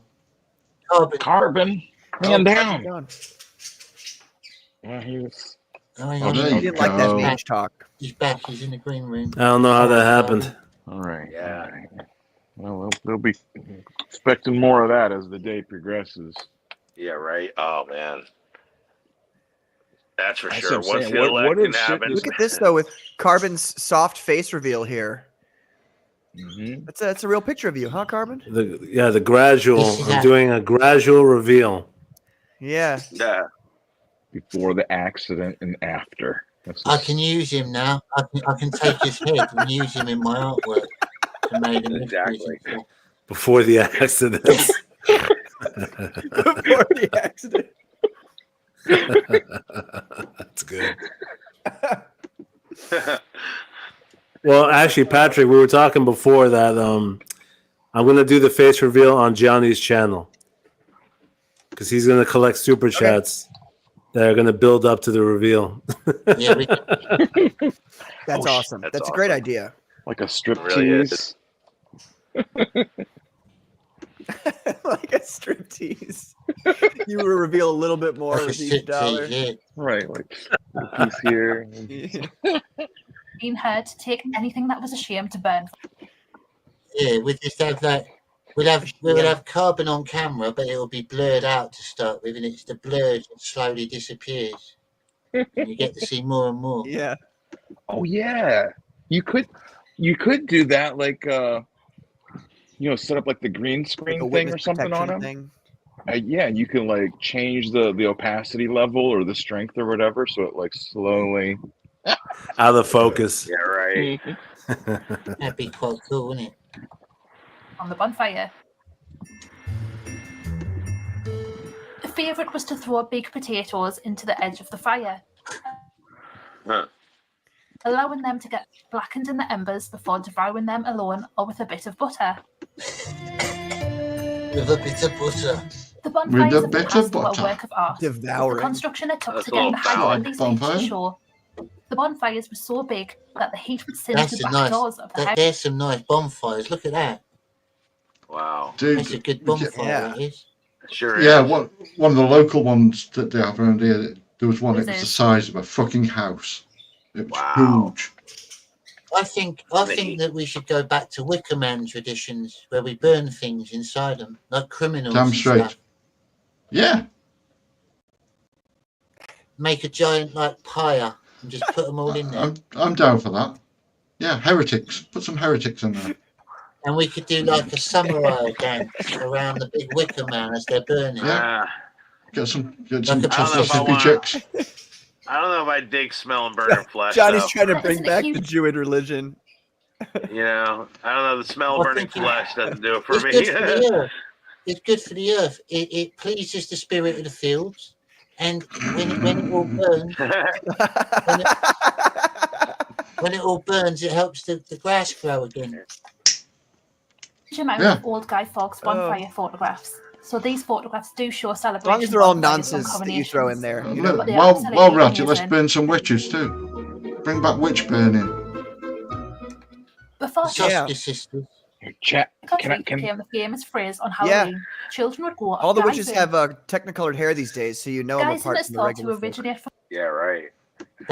Look at them. Look at that costume. Yeah, right. Those are actually terrifying. Yeah, they Yeah, are. man, that's pretty fucked. If I saw those kids, man, I'd beat them with a stick. Ugh. If you had I'd beat Get you off with my my shillelagh. porch. Get off my porch. If you had to be one, if you had to be one, what one would you choose? I like the one on the right. Yeah. Yeah. I don't know. I'm kind of digging the little dude on the left. Yeah, the black mass is cool. Yeah. Blackface. Of Guyson. Guyson is thought to originate from Scotland, Look at where that. children were donned costumes. That's like a potato boy. Guyson. How we young guys know. Potato. It looks like a and pretend little to be elephant spirits man. as they went guysing around. Jesus Christ, this is all getting a little bit clannish. This is my family photo album. Yeah, I was gonna say little scabs. Around in the local streets. Johnny Scab and the family, circa 1972. Johnny, you got to do a new character, little scab,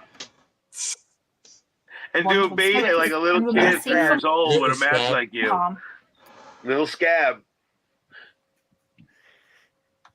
That would be awesome, dude. You got little The scab Guysons would perform adventures. songs or tricks in doorways and were given gifts in return to help ward off evil. Such a far cry from the mountains of sweets that children What get the now, hell is that on from the simply right-hand seeing side trick or there? treat at someone's door. What in the last shot? Oh my god. The last shot, yeah. What's with the weird pedo detective? What's going on there? I thought It's you were Hitler. watching Freaks. Like I'm expecting Pinhead to come out next. It's literally Hitler. Ward off evil. Such a far cry from the mountains of sweets that children get now, from simply seeing trick or treat at someone's door. Oh my I god! hope you look like at this that thing. peek into some old traditions celebrated at Halloween and Guy Fawkes. Oh, thank God that's over. I can't stand her voice. Oh no, Johnny. Why Oh, not? really? There it is. That It reminds me that of Jimmy Irish Dale. racism coming out Jimmy again, Dale. rearing its ugly head. Why didn't you like the voice, Johnny? Do you remember that, Peter? Remember Avita saying that? What? Say again? Jimmy Nail. Oh yeah, Jimmy Nail. Yeah. Last time I was up in Newcastle on Tyne drinking, we bumped into Gaza in the pub. Who no one's gonna know who Gaza is. Johnny knows who Gaza is. He was a footballer. Paul Gas. Middle East. Paul Gascoigne. Bloody good Yeah. footballer. One He's of a my massive favourite alcoholic. Paul Gascoigne. Yeah, he just. He's I just said. I was just stood there. I was stood there taking a piss, and he comes and stands next to me, and I just all right. And he turns around to me while he's pissing. It's like, dude, how fucking smashed are you? Hey. Uh-oh. I know, yeah, all the Geordie lads, all the Geordie lads. Some Jewish right. Yeah. That is Nepali writing. There you go. Share my screen, Johnny. Share my screen. I thought it was your Jewish food. My lady friend Your texted screen, me that. sorry, here we go. Yeah, there you go. That's Oh, bloody she's from stool. Nepal, huh? I do Bloody Oh, stool. wow. Wow. Yeah, not what you were expecting from bloody stool. No, I'm thinking people with mohawks and anarchy symbols on them. Looking at some of their older pictures, they might have been a bit more punk and then just turned into some weird. The guy on the left is Jimmy Page's retarded brother. This is Peter's old band? It looks like Badlands a little bit, like Yeah. Jakey Lee. That's me on the left. I used to be a little Japanese man. Is that what Ben said? Nice. Are you progressed? I used to be Asian. Is that Yoko Ono?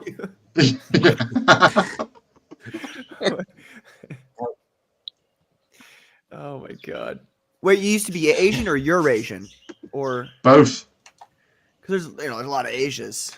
Oh, well, I was Asian, and then I just started transitioning, became Eurasian, and now, Okay. it was my transitory period. Hey Johnny, I gotta say I like your Cecil hat. It's really good. Thank you. It looks real Yes, it deal. should be. Honestly, it looks so like it could have been one of his. Honestly, it's Oh dear. there you go. Dear. I told It was. Cecil I snuck he should- into his He's like bedroom. and Bizarro stole it. Cecil. I said that he should do a Bizarro Cecil and call him Fee Cecil and make it a big brown clump of shit as the hat, and it could be Fee Fee Cecil. Cecil. Fee Cecil. What up, Jack? The brown hat. I said someone should draw that. I told him right to him on the show. I said it to him. He Right. laughed. Going back to the subject of Guy Fawkes. Oh yeah.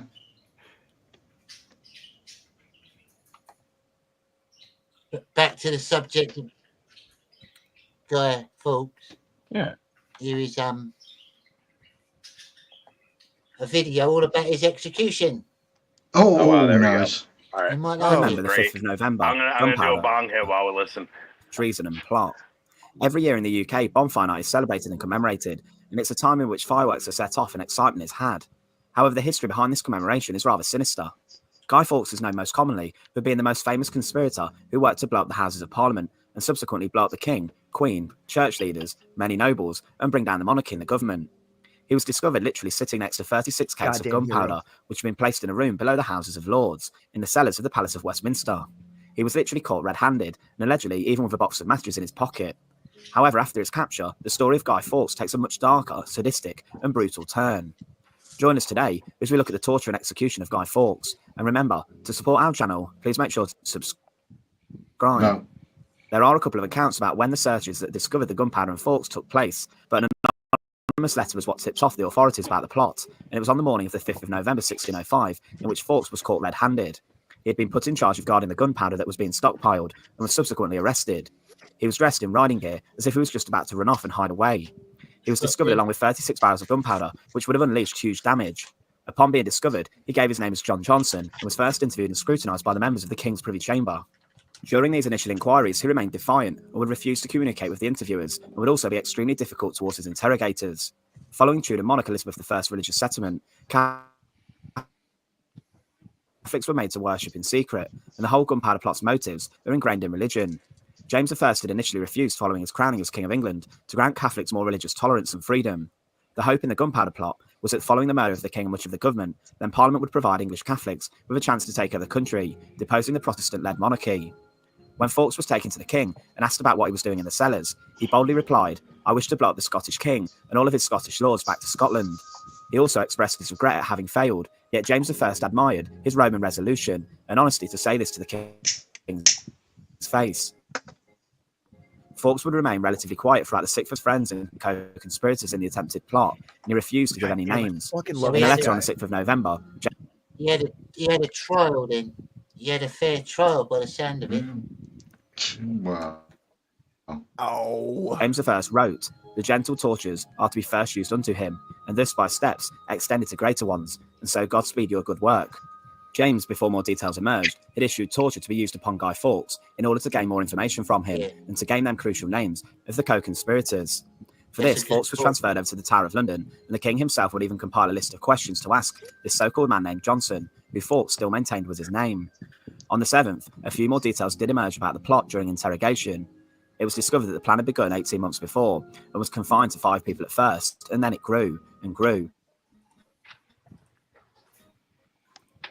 And all these members swore their secrecy. It also came out that they planned on putting... Sir William Wadd was a lieutenant of the Tower of London. It's them dodgy Catholics. You got to watch out for them. Come on. He led us to the interrogation of Fawkes in the Great Hall of the Queen's House that overlooks Tower Green, the site in which the execution of 3 Tudor queens took place. It was important at this time that a confession was obtained from Fawkes, so torture was applied inside the tower's walls. The Tudor period really made the tower have a notorious reputation due to the torture and execution or beheadings that happened inside the tower's walls. Torture was used as a way to break a prisoner's resolve, and sometimes even the threat would be enough. Some were tortured so harshly that they would even die from their injuries sustained. Initially, lighter torture methods were used upon Fawkes, such as using devices such as the manacles. These were chains that hung from the walls, in which a prisoner's hands would be hung from the wall for a long period of time. Within a number of minutes, the pain would have been excruciating from this, but the damage wasn't as severe as other methods. Whilst imprisoned, Fawkes would tell William Wadd that every night he had prayed that by planning to blow up the king, he was saving his own soul and helping to advance the Catholic faith. He was told that he would be interrogated until the lieutenant of the tower had gotten the inward secrets of his force and all of his accomplices. From this, it's almost certain that Fawkes suffered on the rack. Usually, the threat of the rack was enough for people to confess all of their crimes and secrets. The rack. That is the rack. Look at that. Yeah, the rack, dude. Ooh. Oh. I don't know about you guys, but I don't know if there's anything more horrible than the rack. Iraq. I could think of stuff up more horrible than the Iraq. Being buried alive. There are- Being buried alive, I think is. No, there's stuff worse than that. Peter, not Having Iraq, the Iraq. Iraq, yeah. Check this out. Having your I watched this testicles film. removed with a rusty spoon. Put them I in watched the the film Iron where Maiden. the Japanese guy, there was this Japanese warlord, and he tied a bloke up by his hands, and it was called Death by 1,000 Cuts. Oh He yeah, give yeah, him- yeah. He gave him lots of like paper cuts and bled him out with tiny little paper cuts. I think that was Ichi the Killer. That's a That brilliant movie that movie. you saw. Ichi the Killer has some of the most grotesque things you can imagine. Hawks would undergo a horrific experience on the rack, which would break him. Yeah. That looks like an Iron Maiden. That might have been it actually. Hmm? Put them Yeah, in the Ichi- Iron Maiden. Remember Bill and Ted? Iron Maiden's a spiky thing, yeah. Not very nice. Yeah. Yeah, Iron Maiden. I could get into some medieval torture, but I'm not gonna horrify you. Look at the Pit and the Pendulum. No, yeah, get into yeah. it, Peter. Tell us what you know. Share your knowledge. What? with us. Oh, good God, no! What? Like the Iron Maiden, the Skull's Bridle. Yeah. Skull's Bridle was a good one. That was a. What's that? An Iron Mask. It was for gossipy fucking women. But an Iron Mask with a metal tongue that goes in through, and there's like spikes, all spikes on the inside of the mask, and Oof. yeah. What about There's the also the wood coffin. stock? The coffin Yeah. with spikes in it Some too. medieval torture. The coffin with spikes is the Iron Maiden. That's an Iron Maiden. Remember the wood Oh, okay. stock where they would put your head in their hands and then like little you just sit there to so, rot. yeah. There's the pear. The pear was for women for detecting if they're a witch or not. And it was a metal ship. It was a metal pear with iron spikes coming out of it, and you can guess where it went. Ooh, I could think of something worse. And then they box. turn a handle and it expanded. The box that they would put around your stomach and have Oh, rats. With the rats. Rats in it, go yeah. into the box and eat your intestines. Yeah, while you're still alive. They heat the bucket up that the rats are in, so that they move away from the side and tunnel through. Oh God, that was yeah. very That's up there. popular. That was very popular with the Japanese. You know what? That's and worse was than the used. That was used Yeah. during World War II.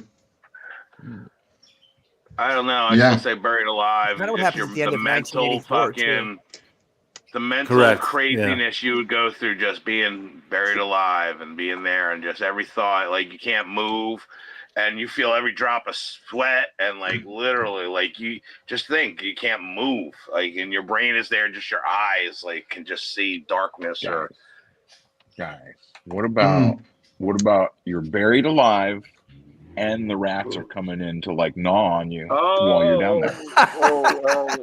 Like a compromise. No, you just made it worse. Combine You it. just You're made buried it worse. alive in an Iron Maiden with rats inside of it. There you go. And then set on fire at the end.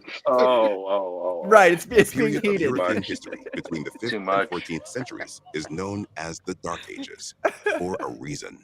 It's an era rife with political rivalries, religious intrigues, and cruel devices used to extract information and cause pain. Among the most notorious devices said to hail from the Dark Ages, none captures the imagination more than the infamous Iron Maiden. The Iron Maiden. First up, we have the Iron Maiden, ladies and gentlemen. A metal casket towering nearly 7 feet That's tall. the one. Its exterior features a woman's face, one allegedly inspired by the Virgin Mary. And when it's opened, there's an unholy surprise. Mm-hmm. There would be 20 strategically placed spikes that were meant to impale the body, but in such a way that it wouldn't kill the human inside, only prolong their agony. It would go into places that were very painful, but not particularly deadly. These spikes, because they're stabbed in, they're actually causing some sort of blockage. Did you get that? It was like the spikes are placed so they won't kill Yeah. you purposely. Mm-hmm. No, it's a That's torture. pretty nasty. How considerate. That's when you're asking God to take you. Please, Lord, take me. A lot longer too. Yeah. say, bleed out. Stick them in a box, make them really, really uncomfortable so that they cannot sleep, they cannot move, they cannot breathe until they give in and give you what you want. You would be so surprised how resilient the human body is. The amount of damage that an individual can take and still be awake, alive, and suffering is immense. You can have a ton of broken bones, you can have lacerations, cuts, all of these different things, and still suffer and feel the pain. You would think at some point you're going to stop feeling pain because you're in shock and you don't feel it anymore. That is a misnomer.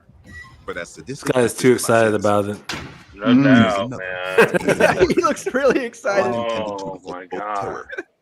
Next up, This is next up, it Like, looks like we you got think you go into the shock and not feel anything? No, pain, no, you keep feeling it. known as the rack.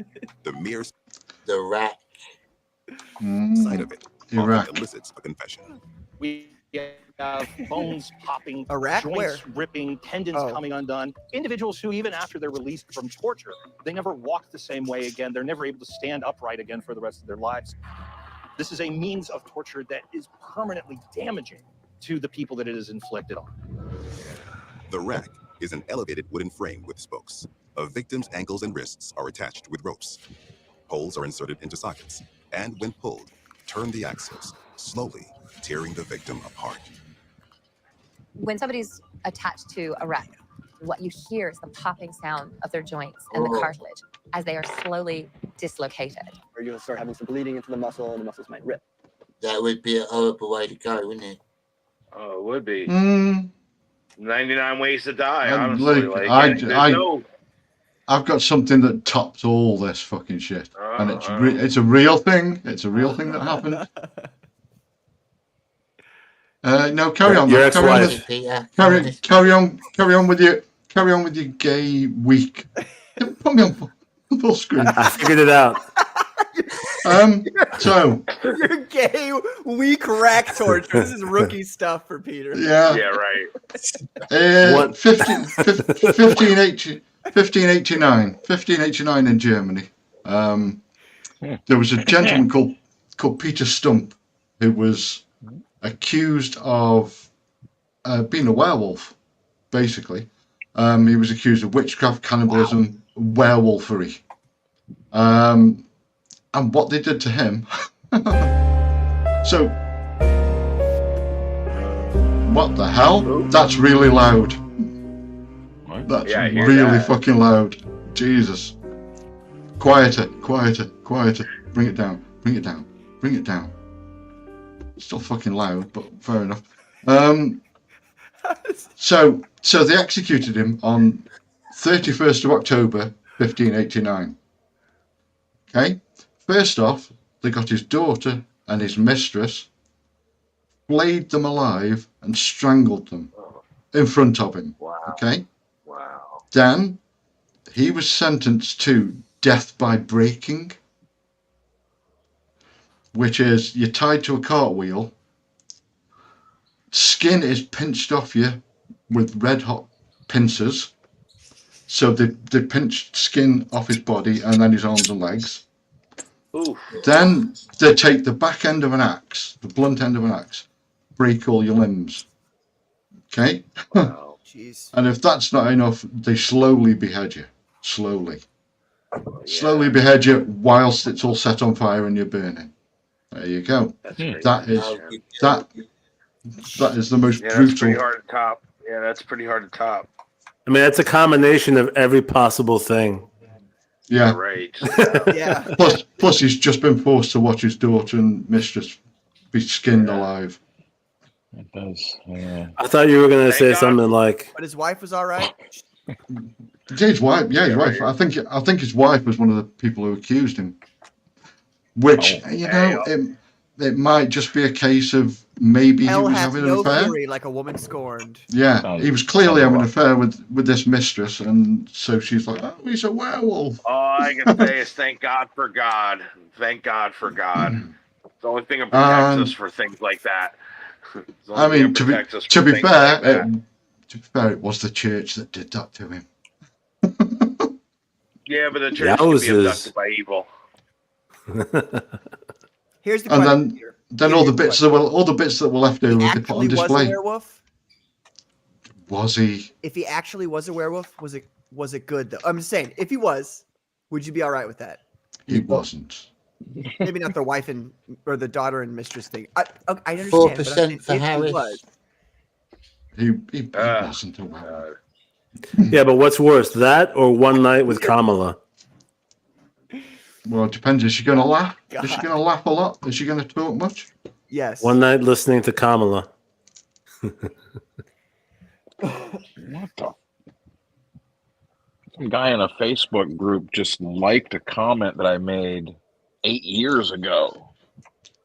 Yeah. Wow. Yeah. Well, I mean, it's like a Still history there. group. Just shows it's still there. Yeah, it's a history group. Nothing goes away. I get that on Twitter all the time. People like randomly liking stuff from 7 years ago. It's like, why? Right. Why are you looking? And you know who it is. Documenting. It's all the fucking idiots. All the idiots trying to find things. Hey Johnny, if you can you play like my video like 10 minutes before you go? Because I want to see your reaction. You know what I mean? I don't want you to just end it and then I don't know what you think. I'd like to hear what I'll you put it think. on now for you. Is it Awesome. Is it on your Apple Picks? Is it on our clown? No, it's on that link. It's on Picks? no, I have it on my Google Photos. So it's because it's not I'm not ready to release it yet, but I want to share it just to show what I'm doing. So I gave you the link in your X. Go for it. All right. So it's not the official video. It's just something I threw together really quick. And but the song is the important thing. It's called The Rapture. Hang on. And it's all about the rapture because everything we're talking about, all these horrible ways of death, I'd rather go meet God ascending into heaven in a rapture. Then you're not going through death's door. Wouldn't that be the amazing thing to do? That's what I want. I want to go through the ascension instead of the death's door. I want the first train out, and that's what the song's about. Right. So enjoy the rapture. I want to die in an explosion as a martyr. I can't see a message fighting from stages you of on AIDS. it. I remember you played it yesterday on your phone. You were able to find it. Oh, It yeah, should be like sorry. I'll get it now. Oh, Oh, by the way, the proof While he's that looking for that, go on. I was just going to say the proof for Catless- that guy being a werewolf. Sorry, the proof for that guy being a werewolf was he lost a hand in an accident, and people said, "Oh no, we chopped the paw off a wolf the other day." Wow. So that was the evidence that he didn't have a hand and there was a wolf. So confirmed he was in fact a werewolf. Yeah, yeah. like it. Catalyst Vault mentioned the blood eagle.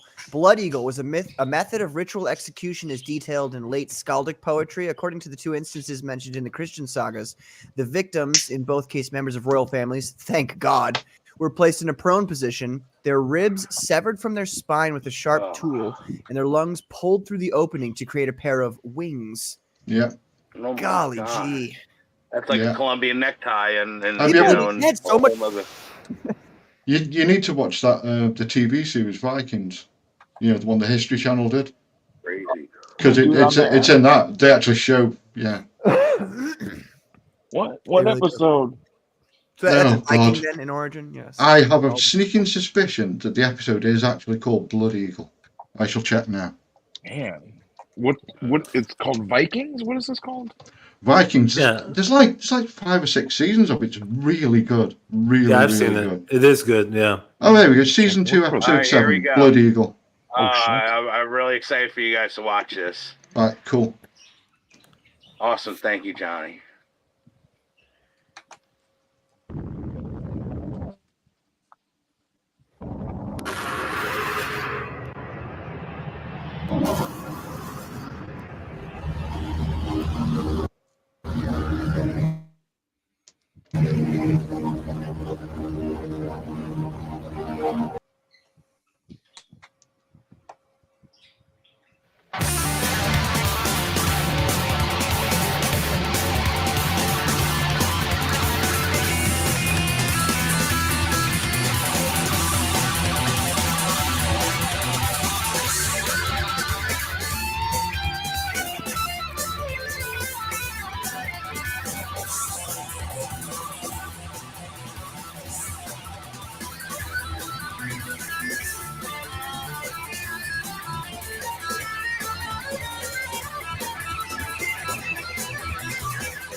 Nice. Wow.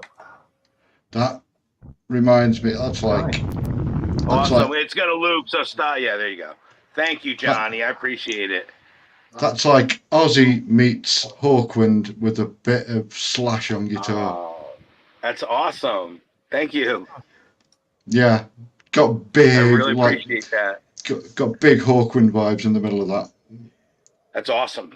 That's what Yeah, I man. want. Thank you, man. That's a really, really high honor. Awesome. yeah. I appreciate that, Ben. God bless you, man. What did you think, Johnny? I like it. Yeah, it was very high energy, very fast. Awesome. That's awesome. Thank you, Cammy. Very Thank you, it Adam. reminded me of like Catalyst. it'd be good God bless driving you guys, music, man. like Yes. a car chase. As a matter of fact, I have a guy named David Donnelly who was in The Cure. He was in the, partial member at one time. He's going to actually take it and remaster it for me into even a better standard than what I'm able to do, so that's why it's not finished yet. I can't wait to get his added, greatness added to it. But he loved the song enough to even want to take interest to it. And he's a busy guy, so he's in your neck of the woods in England, David Donnelly. You can look him up. He just put out a single. Great, great guy. Johnny, you got to tell me. Did you what's play going all on the with instruments on that? Horseman? Except drums. Oh, sorry. What? Okay. You played the bass line on that was really. I really liked the bass there. Yes, I love bass. I love bass. That's my art. You guys are. I'm an artist too. I do airbrushing and stuff, but that's my real art is just doing the music. The video is just throwing clips together that I found, everywhere. That's why I'm not going to release it like that. I'm going to do a better lyric video. There's a new poll up in the chat. I mean, the video is still pretty darn good. So. Thank you, Patty. That means a lot to me, brother. Yeah, it's really cool, Apple Pits. Thank you. I dug it. Same thing. I heard Sabbath in there. I heard a little bit of Tool. Awesome. Which I love. Yeah. Yes. And I like the guitar solo. Yeah. Good stuff, man. I wanted to start it with an explosion, nobody does solos really that much anymore. There's no Eddie Van Halen's. And I don't even consider myself that much of a shredder, but I just tried to go as fast as I could, in that beginning. That's really what I wanted to do. and it turned out better than I could have imagined. You know. How did you pull off the video? Did you do a bunch of like prompts? Yes, there's definitely AI clips in there, especially where it says imagination and the crowd going to it. I animated me in the one clip. I made a Pixar thing. Honestly, nowadays with the tools that they have, it's all going into Photoshop, all going into everywhere. You can't escape it. You might as well just make the best stuff you can with it. Animate your own drawings if you want.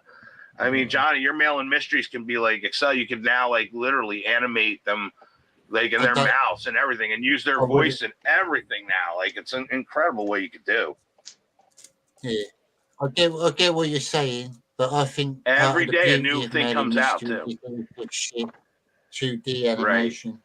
Right. Oh yeah, no, it is. It's great. You got I your would, style. I would agree with Johnny there. Yeah, Yeah. that whole like He's got a style. seeing people's faces pasted onto the stock bodies. It is beautiful. Great.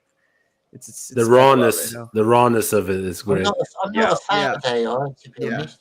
I make a few fuck about songs now and again on AI just to mess about, but Your I don't Jive really... Talking Cracker is incredible. Jive Talking Crack is incredible. I love that one. Man. Sorry about for that. God damn it, Carbon. Jive Talking.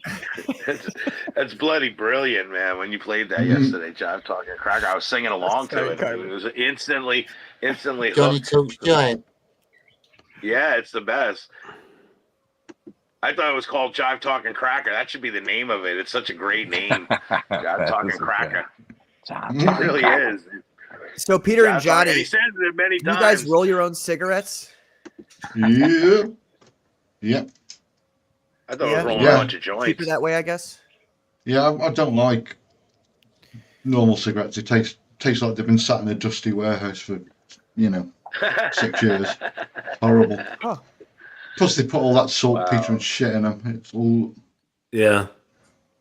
Thank you, Raggedy Man. I appreciate that, brother. I love the chat. Chat is so incredible. Oh, what's going on?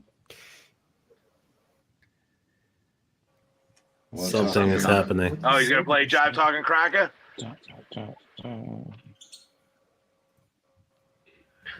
With the Soul Train, man, that's what's badass about it. It looks like they're really dancing to it, you know?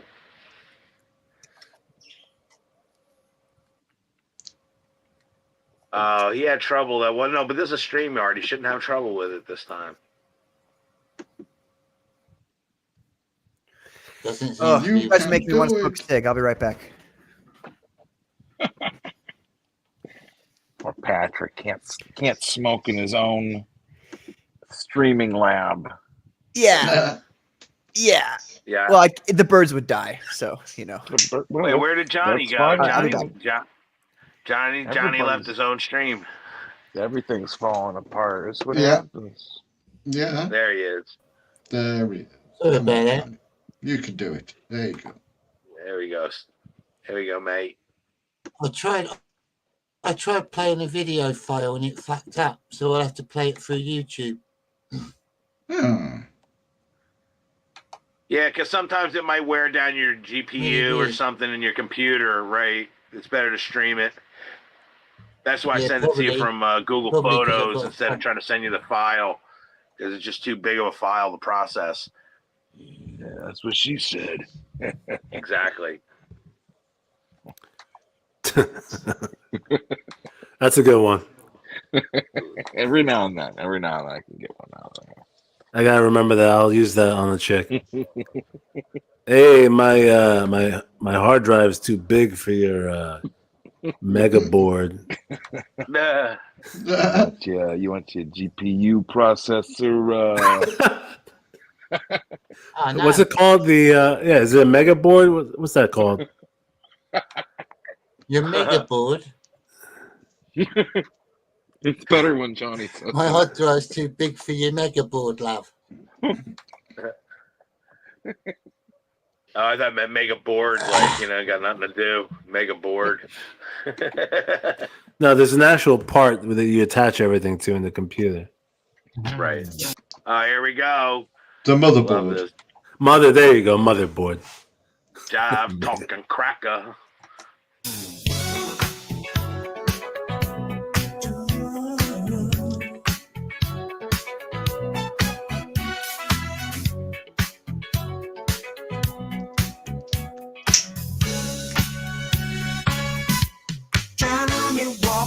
in with a strut so sly. He talks jive and he reaches the sky. Harlem sees him and they start to freeze. Johnny's talking jive with the greatest ease. Johnny talks jive, he's a king on the street. Johnny's in town, there's no chance of defeat. Jive talking cracker, he's the man in demand. He's got rhythm and soul like the beach to the sand.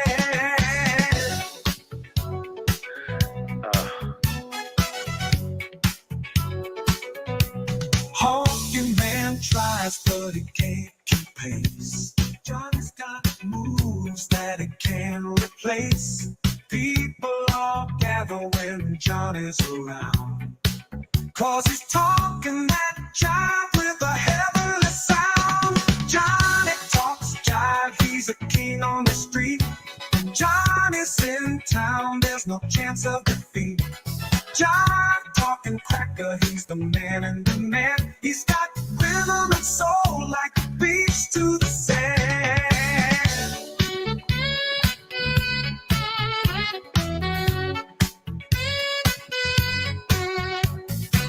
Hello, Mr. Yonafuri.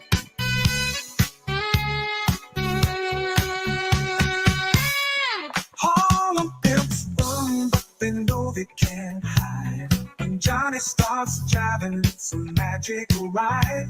He's got the flavor that you just can't deny.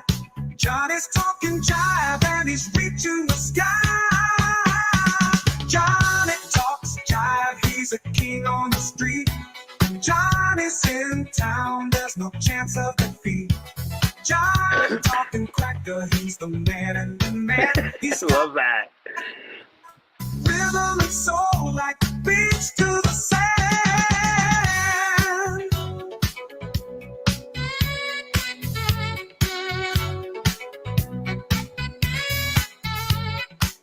I can listen to this all day. Oh yeah, yeah. It's That great.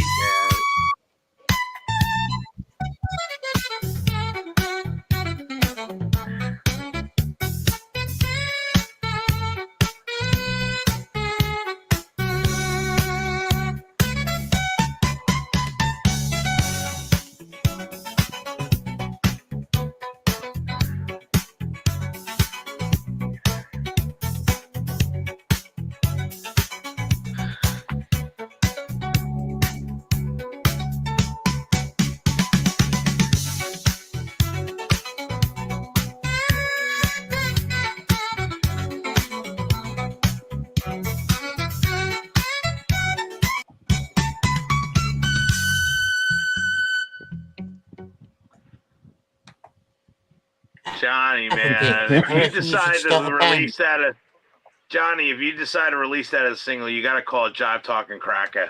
Honestly, you could actually, they even have AI submissions now for people like contests and all kinds of things. You should be putting that out there. That's really good. I'm still partying. I love it. It was just a little, it was a joke, really. It was for my But talk, still, it's my great. other podcast It's that well I'm doing. executed. It sounds legit too. It really Thank you. sounds legit, like a real song. It's better than What most if, other people's I reckon AI you should make more examples music I've like heard. that. You should make more music like that, Apple Pit, like old school funk. Bit of funk. Oh bit man, like I'm Rick still James. writing all the time. Nowadays, the stuff you could do, like you could put any kind of whistle that you could even think of now, and just hear a formed idea of what it could sound like, and then you could build off of that. There's so many things you could do now. There's no excuse. Like everybody's output should be like way better, even just because of the imagine, tools you have to work with. imagine Patrick singing that. Mr. Yonafuri came in the chat.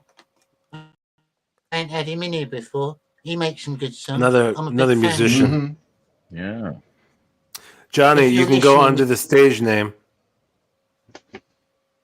Sorry, Johnny. What stage? What stage name? For your 70s soul music, Willie Brown. Yeah. Willie Brown. Big Willie Brown. Baddest Big man Willie in Brown. Oakland town. Big Willie Brown coming to Big town. Willie Brown's in town, boys. Dude, I used to be in a Lock funk up your band. daughters. Johnny, I want you to look up. There's a new. It's called TalkingAvatar.ai. Just came out this week. I want you to look up that tool. I think you could get use out of it. TalkingAvatar.ai. Just look for it you, up. Apple Pits, I'll look it up. I will. I'll tell you Johnny. what, it'll blow your mind. Literally. Put the glasses down and then do the Big Willie Brown voice and tell us what you're looking at. Oh my God. Big Willie Brown's in town, boys. Yeah. Yeah. Yeah. Honestly, Johnny's got that voice, like kind of like, you know, when you heard Mike Judge do Beavis and Butthead on Howard Stern, it was like amazing. You know, just to watch him do the voice. It's been brilliant having you lot on tonight. It's actually been a good show. It's been a good laugh. Oh, I love it. Is Patrick still with us? He's still smoking. Smoking. He might be taking a poo-poo. A pee-pee or a poo-poo?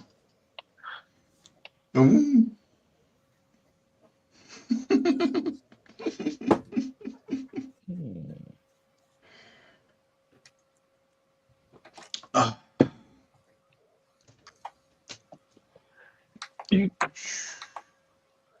you'll get it, share Johnny, when you look at that site. When you look at that site, you'll get it Sorry. right away. Look, you Dr. could share Ben. my you could share my thing here. Hold on, let me figure out how to share my. Yeah, I was about to ask you actually. But you and Patrick have got comic books out, haven't you, at the minute? Yeah, look, I think. So let's do a little bit of comic book promotion, just to grab an all. There you go. I think it's down in the chat. Can you grab it from there? I don't know. No, I I don't can't. know You how- put it in the private chat. I think it'll work in there. I don't know how to do that onto the iPad. Oh, Well, underneath it says chat. I know on Is my it on phone your I'm channel? limited options. Is it on your channel, Dr. Ben? What It's you're on trying his to show us? Indiegogo. Oh. It says Indiegogo. Here. I think I might be able to do this. Hold on. I'll try and find it. I got it. I think maybe. Hold on. Paste. Maybe. Oh shit! I think I did it. Maybe. Yeah, There you go. I've you did shared it. a link. Right. Is that Deadpool? Yeah. Yeah, it's like a surprisingly super good Deadpool mask. Yeah, it looks It nice. does look pretty good. Bought it for $20. Oh dear Lord, they're loose. Yeah. Patrick, them things are loose back. What the Jesus? Ugh. Them things. That gives me physical shudders seeing those things flying Honestly, around, attacking anybody you. that wears a Deadpool or Spider-Man costume, they better have the body to fill it out. You know what I mean? Like if you got a paunch belly or something, it ain't gonna work. I don't know. It kind of works for Deadpool. Kind of. Maybe Yeah, you can yeah, a act little like but not Spider-Man. No. It's more amusing that way, I though. think I could pull off a Right, so Deadpool. Ben, before we look at your Indiegogo, give us a little introduction into the world of Dr. Ben's comic for any of those people that are Look watching. at that, man. That's fantastic. Whoa. That's awesome, bro. Wow. Doomsday ripping Is that off Kamala Superman's Harris head. with Trump there? Yeah. Oh, it's Doomsday. Right. Right. Sorry. Doomsday and Superman. So like I'm doing. I think what we've decided on. I still got to work with the editor or producer, but I think what we're gonna go with is we're gonna call it Worry, and might change up like the little subtitle there, but I'm calling it a goth true crime comic or a true satanic crime You should story. turn the crosses upside down. Oh, is that? Oh shit, that's a good idea. They do. That's their thing, huh? Well, Yeah, I mean the point of it too. Like people look at it and they're like, "Oh shit, great, another goth Satan story. Just what we need. More people celebrating the devil." That is not actually the case, right? The case is definitely to lead to the assorted bits of the true story of the actual killer. Jesus, everything's all popping off. Converting to Christianity eventually is what, and truly Is, doing. You know what I'm saying? is Like your there is is, your new it's all in there. It's is all your in the new comic. is your new comic Worry related to Let Us Get, or is that totally different Yes. project? It is the same thing. That's what I'm saying. Like Let Us Get is essentially that story of the actual crime, but like the comic itself. That's what I'm saying. I think Worry looks like a better title for the, you know what I'm saying, for the cover and stuff. Like that's gonna pop off at people more than, and especially more, and that's what, you know what I'm saying. Like that's part of like why I wanted to launch the pre-launch here, was to be able to get a feel for it, like try some of it out. But yeah, I've got maybe a dozen pages or so left. I will need to draw, but so far I've got about 50 or so now. Where's? Oh yeah, here's. I just get to include like my I'm gonna other put your screen characters. up so you can run people Yeah. So through this it. is Everett Spence. You'll see that doesn't say No, Dr. Ben on there. Everett Spence is my my publishing partner, taking care of some of the assorted. Well, there's NDAs, as if you're familiar with the Rippaverse. You can't discuss all your business on the. Sorry, that was the most girly laugh I've ever done in my life.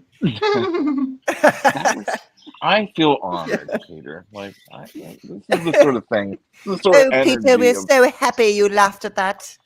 Shut up. That sort of awkward, nervous, what on earth, you know, like a satanic true crime goth. What the fuck? Auto bio comic. What? Face Melter Studios. What does all this mean? Enter your email address. Look, Peter's just To be upset or you didn't not run to it by be. the Satanic Church first. He would have allowed you to do it. He's just mad you didn't Yeah. do it first. And we have Peter Gilmore himself here. Officially licensed. Yeah, that's right. So I'm waiting to launch this till after tomorrow, definitely. But I got to go over. Like I said, I am meeting with, as you know, like I was going to have Spence was going to be on the show, the Commando show the other night, but he had some stuff come up. He's constantly, you know, he's a longtime friend, music producers, work with like, you know, big giant names. We also have, you know, like that's Jack White, but you know, like. Hey, We're pass working along on my demo. Hey, pass along my demo to him. And he's worked with Bone Thugs and Harmony, one of my personal, you know, personal heroic groups. I like a bit of Bone Thugs. I got their albums. That's Meet what I'm you saying. at Like the Cleveland's, crossroads. fuck yeah, Cleveland's like the fucking jam. That's what I'm saying. First That's of the month. down the Wake up, road. You wake know. up.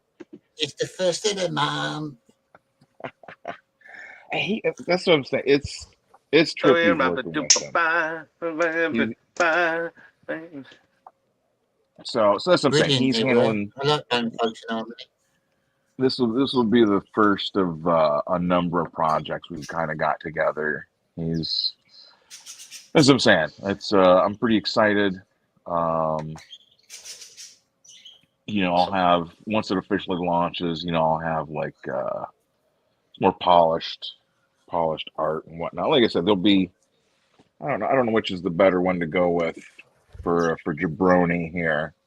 Jabroni's sort of like my version of LeBron James, but if he was a centaur. So you won't. A centaur. Why'd you say it like that? I've been liking your latest work, Dr. Ben.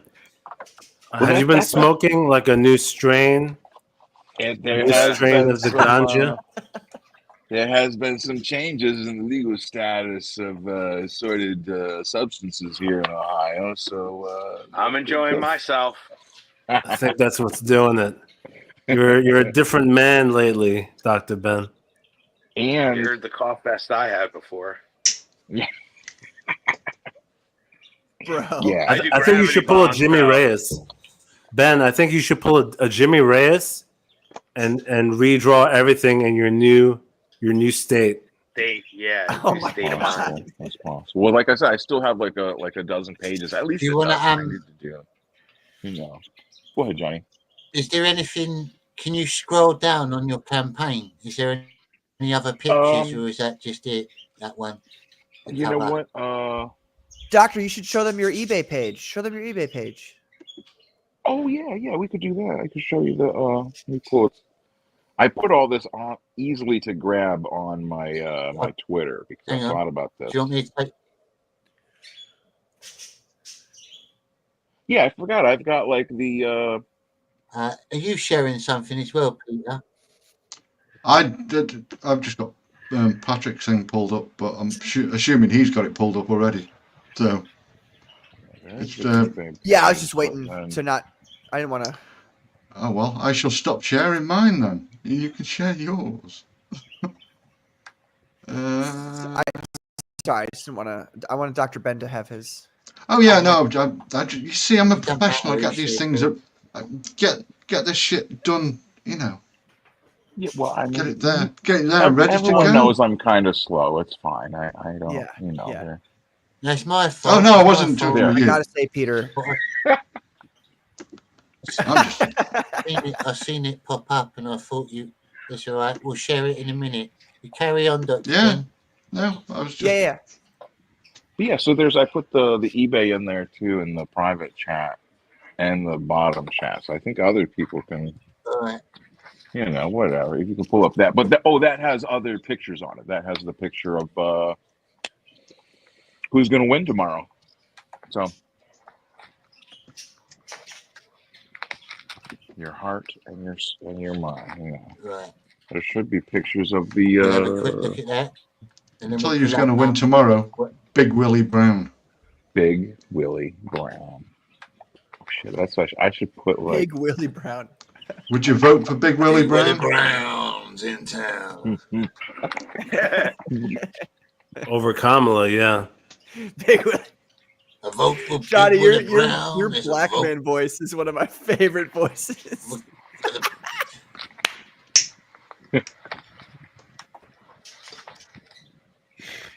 I'm gonna look. Isn't Captain, I'm gonna take care of all y'all mamas. Big Willie Brown. Isn't that Michelle Obama's real name? Big Willie Brown. Big Mike. Willie Brown. Big Mike. Willie Brown is the judge that Kamala Oh my God. reportedly gave her big break. Big Willie Brown coming to town. Her big break. Big break in the politics, right?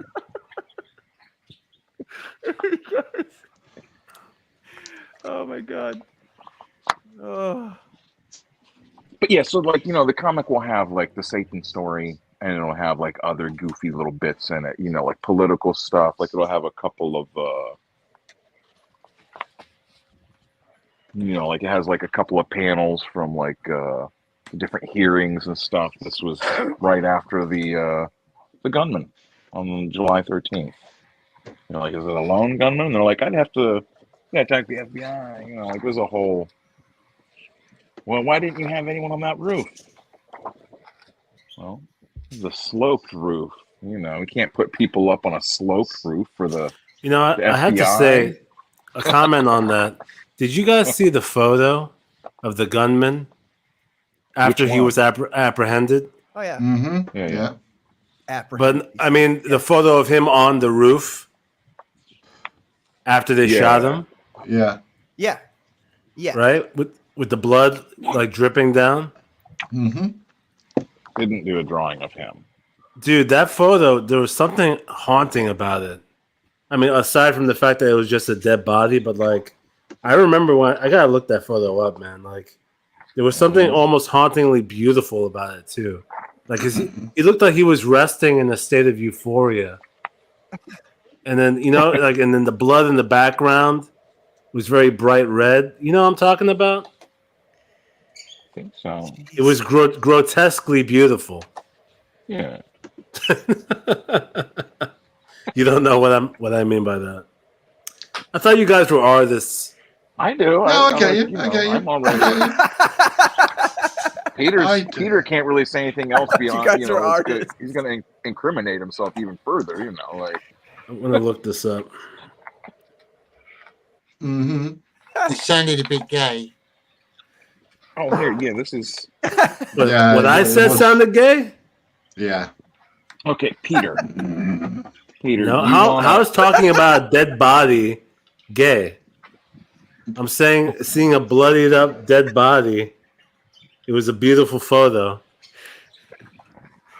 So I'm saying beautiful. Yeah. Saying anything is beautiful would probably just kind of classifies as. Right. Yeah. You smell that? The whiff of necrophilia? Can you elaborate? Yeah. Okay, you guys, you're taking it the wrong way. Okay, That's what she said. I'm saying that the photo itself was oddly.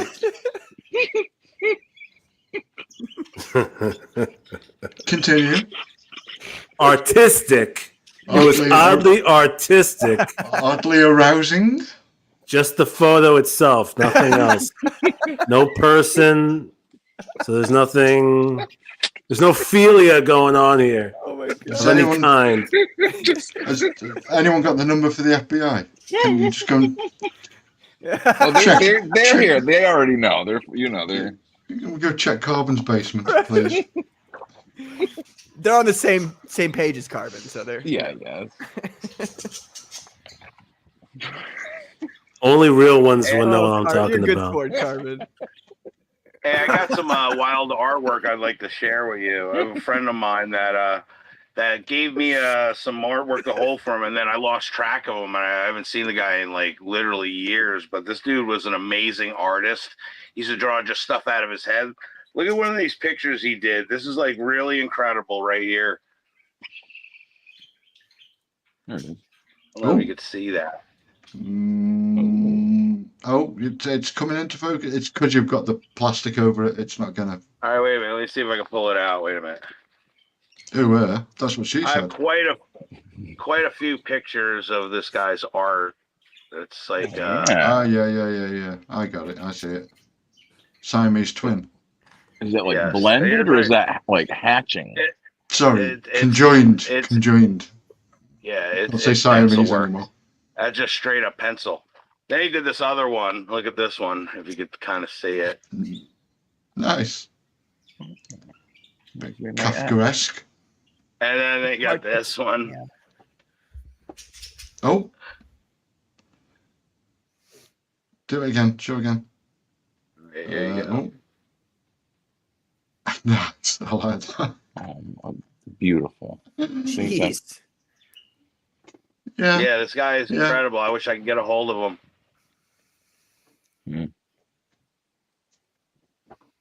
Yeah, you should be able to there's a couple of pictures for this there, Johnny.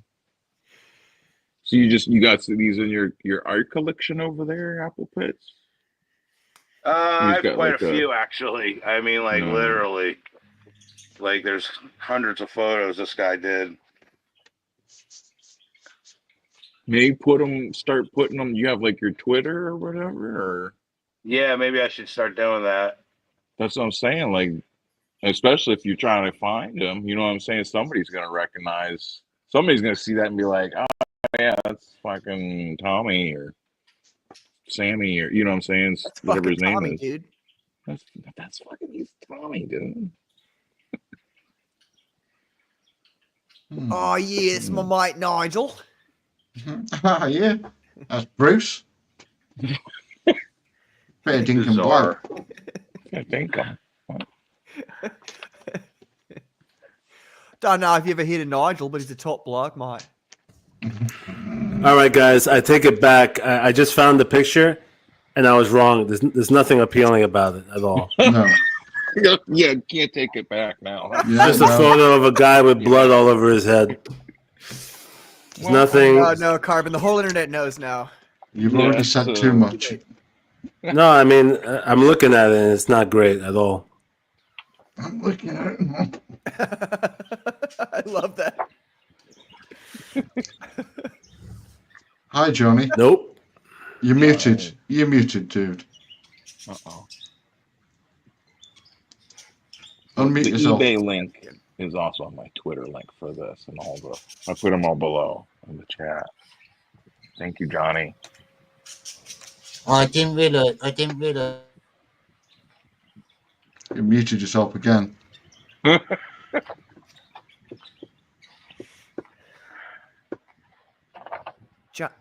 Johnny, you're muted.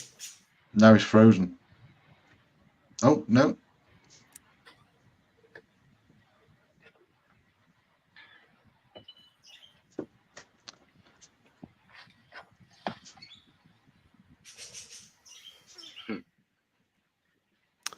You're still muted, Johnny. Yeah. MI6 at it again, ladies and gentlemen. Just when you think that government interference hasn't gone far enough, here we are. So all this talk about sexy dead bodies. Yeah, and photos of killers. I guess I need to touch grass a little more. Preface what I'm going to say that way. I need some fresh air, guys. Peter, you Yes, should put Mandy in the back of that mange artwork you were doing. If you're going to theme it for Halloween and make her like a sexy nurse or something. You know what I mean? Yeah, right. Way ahead of you. I had layers hidden that you couldn't see. Okay. There might be a Kieran in there as well, and you know. Wow. Yeah, nice. Baron Kieran in stone. My internet is going a bit funny. Dr. Ben, would you like to talk us through your eBay store? Yeah, if you want, that's fine. Yeah. And then I can share Patrick Quinlan's thingy. Mm-hmm. Yeah, just pull up the pictures there. I'll get it up now. That's what she said. Sorry. God damn it, Peter.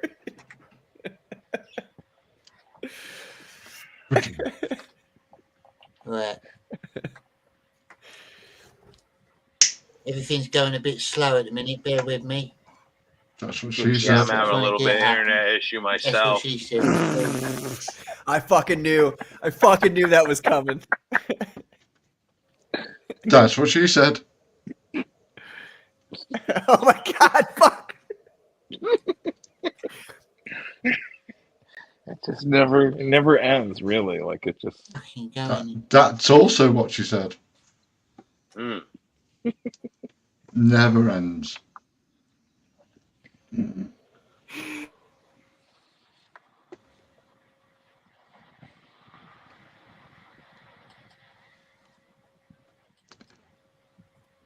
Well, it's fine if it doesn't, because I mean, every time you would start to share the stuff, it would mess up, Johnny. So I mean, we don't need to like, like I said, I put the. Is he still frozen or no? Every time he tries to share stuff, it freezes him. Yeah, that's what I'm saying. Like that's fine. Like I put the, like I said, I put the link in the chat, and like after the live stream's done, I'll comment on it, because like the links in the live chat don't show up on the video. Oh, look, you know there what you I'm go. saying? There we go. There it is.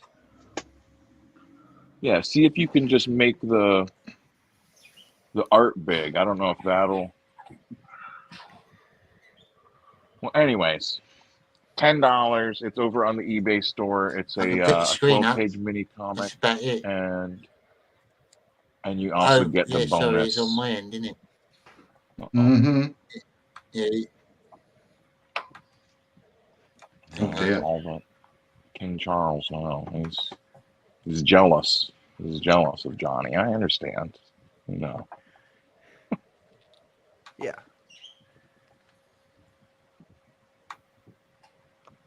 Right. But yeah, so you get the like I said, you get that mini comic, and it's almost like a mini. It's almost like a mini poster if you want to be weird. That's Have like awesome. little posters on your wall. So cool. And then you also You got a get great the style, man. Really great style, brother. Hear that, I Carbon? wonder what the post. What happened? What happened? I wasn't paying attention. Apple Pit says he likes my style, and it's a really cool style. I really do. Honestly, I seen somebody do like I forget. There was like this girl, this lady that like in her 50s, she made a comic book out of like lined notebook paper, and she Oh did. yeah, She yeah. I'm drew like friends with her. Yeah, yeah. Is it Emo Ferris? I think. yes. It was Yeah. amazing, like really incredible. Like you could get away with doing something like that. Honestly, that kind of punky. You should think about that. Like that's a really cool idea to capitalize That's like a whole like the way like they did like X-Men Grand Design, where it was like it looked like an old timey comic book because it had that like they used like the old like dots and stuff for the colors instead of like modern coloring, and then they put like a layer that looked just like a layer of like old newsprint like over the whole thing, so it gives it that. And I mean, you could add in see little, there's all kinds those of old stuff you can do. those old comic books and newsprint. You can actually see the ink laying right on the paper if you glimmer it right. Shimmer it against the light. You could see it. It's almost like an embossment. Yeah. I'm just saying I like your newer stuff even more. Yeah, man. Out there, man. I'm just fucking with you, Carbon. You get out with the So, motorcycle gang and like Patrick, I'll help you out. Yeah. do you want to talk us through your campaign? Yeah. I'm liking Can the you beard, put up by the way. the pictures because I'm not as attractive as my pictures. Oh, thank you. I didn't want to grow it, but I was forced to. So but here we are. Excuse me. Forced to. Phenomenal Tales #1, ladies and gentlemen, the first in an ongoing series of comic books in the same universe as Phenomenon, which is the mainline comic. I released the first one it got in people's hands late June, early July of this year. Got into Johnny's hands probably August because he lives far away. But this is a series that is alongside the main series, but it actually just tells single stories that are contained within one issue about the characters in the story. So this first one is about Minotaur, who some of you may remember from the first comic if you got it. And essentially he's thrust into a border war. He's a Red Army soldier in a alternate universe Soviet Union. So the United States and the Soviet Union had a nuclear war. Doesn't sound like anything that's about to happen in real life. And so 20 years later, he's stuck defending the Russian border, right on the border between Russia and Mongolia from the dirty Chinese commies. So I know it's surprising to people that commies don't get along, but it's actually a real thing. And so the Chinese are attempting to move in on Russia. But at the same time, not only do they have to fight the Chinese, the encroaching Chinese, but they also have to fight these irradiated monsters, these irradiated animals that have been roaming the countryside in wild packs, like wild packs of dogs and other things. These are like, obviously you can see there's a rat there. This thing could be a dog. God only knows. This thing, I don't know. I can't even tell you. But so yeah, the Soviet Union has to defend themselves against both the Chinese and other dirty rad monsters. And so there's a point at which they realize that thanks. I'm glad you got that. There's a point at which they realize that there is a particular rad monster, one in general, that is going around wiping out both Russian and Chinese camps. And instead of deciding to destroy it, Red Army Command, as represented by General Isakov here, he was in the first comic book. They task Minotaur with going after and capturing the monster for the war effort. Wow. So he has to capture this beast, and we'll see what happens in the comic book. It's 24 pages of fully colored sci-fi horror. The cover is by, obviously, the amazing Peter Gilmore here, colored and drawn in hard copy by Peter Gilmore. I have the hard copy that awesome. no one will ever get. It's mine. Yeah, I know there's people out there who sell their hard artwork. I will never, like, it's mine. Like I frame it and put it up in my home so that, because it reminds me of, it's an accomplishment. I really look at it as an accomplishment. So it's mine. And then I'm offering the first comic book with a new cover by Jimmy Reyes. If anybody missed out on it the first time, or if they just want to get this beautiful cover by Jimmy Reyes, colored again by Peter Gilmore. And Awesome. Really excited about that. And so this book will ship to people mid-January. It's already, so Peter just finished 3 pages for me. Actually, let me share this real quick, Johnny, if you don't mind. Peter just finished 3 pages for me. And here, I shared it there. We've got 4 more pages left to go. I have 3 pages that need to be inked, or I'm sorry, penciled and inked. And then look at all his 4 messages. Look at his for messages. Peter. Let's read his messages. Who's he talking? Oh my God! I'm sorry. Stop. No. Wah, wah. Anyway, I know. Anyway, I could not help. Like, I didn't want to post this next thing I'm about to show you guys, but I couldn't help it because it's literally my favorite page in the entire book. And it's not. There's no spoilers, but I love this page so much. And after you put colors on cool. it, it's just like, yeah. That's nice. And so, I'm just super, super excited for you guys to see this comic. This comic book, I would say, is my next best effort at being a comic book writer. And I'm really excited to see what people think about it. I think that this is way better than Phenomenon Comic Magazine #1. I think this comic is, I think it's just altogether a better comic book. And I'm so excited to show this to you guys and for you guys to read it and see what you think about it. I was going to say, is the page there where the dude's head gets pulled off, or didn't you share that? Did I? Did I already post that to Twitter? Because if I didn't post it to Twitter, I don't know. Yeah, that's why I was asking. Yeah, it gets pulled off. His head gets pulled off, and not in a fun way. Yeah, that's what she said. Yeah, it really looks I've got to amazing. say, I like the. I already, just from seeing what you've done already, I prefer the artwork in this new one. It looks It looks more like Judge Dredd style, bit more like 2000 AD. Yeah. Yeah. I would say Claudio has a lot of a little bit. Claudio's a lot of energy. He's got really amazing backgrounds. Like, he really puts the effort into the backgrounds, even though I don't when I send him the layouts. And Peter can tell you that he sees my layouts. When he sends the inks over, he keeps them all in separate layers so I can take all the details off and color it easily without having to go around all the fucking lines. Yeah, right. Yeah. There's a lot of detail. And when I first saw him, Claudio was he had a lot of horror artwork up on his what's the word? Portfolio? What do you call that? You artists who have OnlyFans. That's the word. Yeah, he had a lot of horror artwork in his portfolio, and I thought that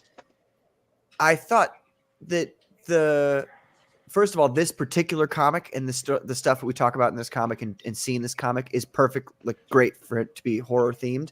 And secondly, just in general for the Phenomenon universe, I think leaning into horror is something that makes it look more to what my vision in my brain is. Tons of action in it, tons of gore, and it's great. It's how a comic book should be.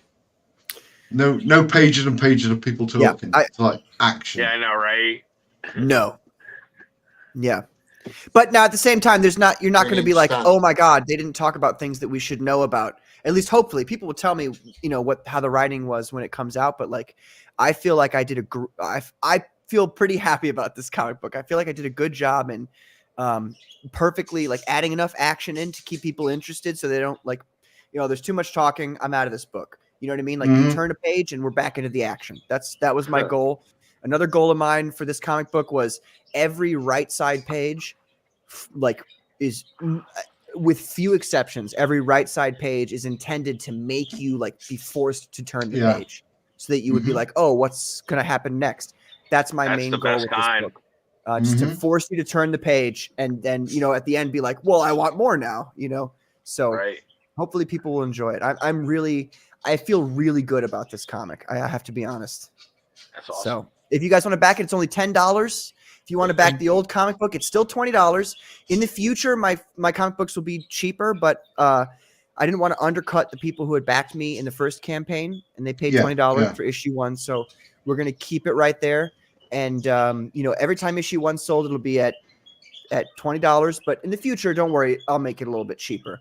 But I like this $10 spot. It feels nice, and it works financially for me. So why not make it cheaper for people?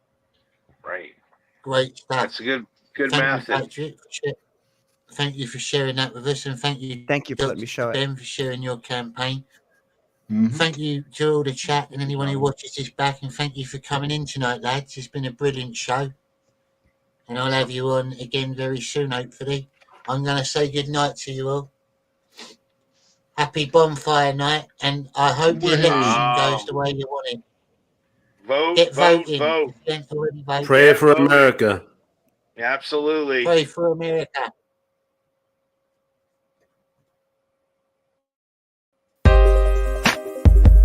Hey, I just wanna say, I'm back. Goodbye to the people who hated on me. Goodbye to the people who loved me. Goodbye to the people who trusted me. Goodbye to everybody. Goodbye to the people who hated on me. Goodbye to the people who loved me. Goodbye to the people who trusted me. Goodbye to everybody. Now I've made some change in my life. Now I've moved on in life. Now it's time to say goodbye. Goodbye to everybody. Goodbye to the people who hated on me. Goodbye to the people who loved me. Goodbye to the people who trusted me.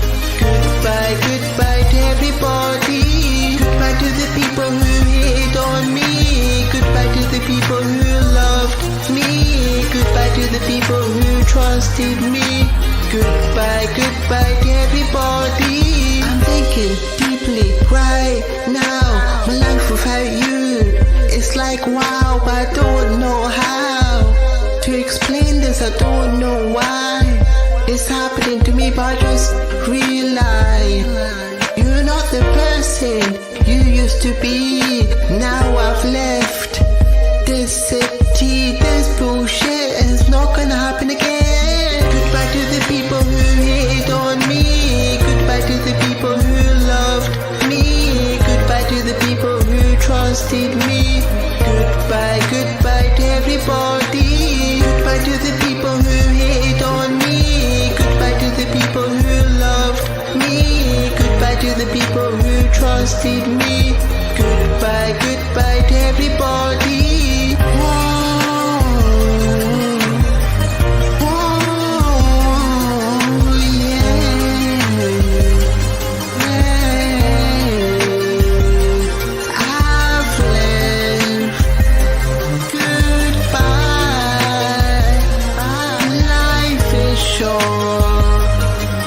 Life is short.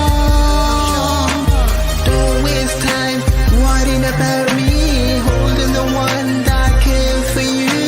In the end, they won't be there for you. Now I've made it of the world. All memories will be swallowed in the winter snow. This is a sign of goodbye. Goodbye to the people who hated on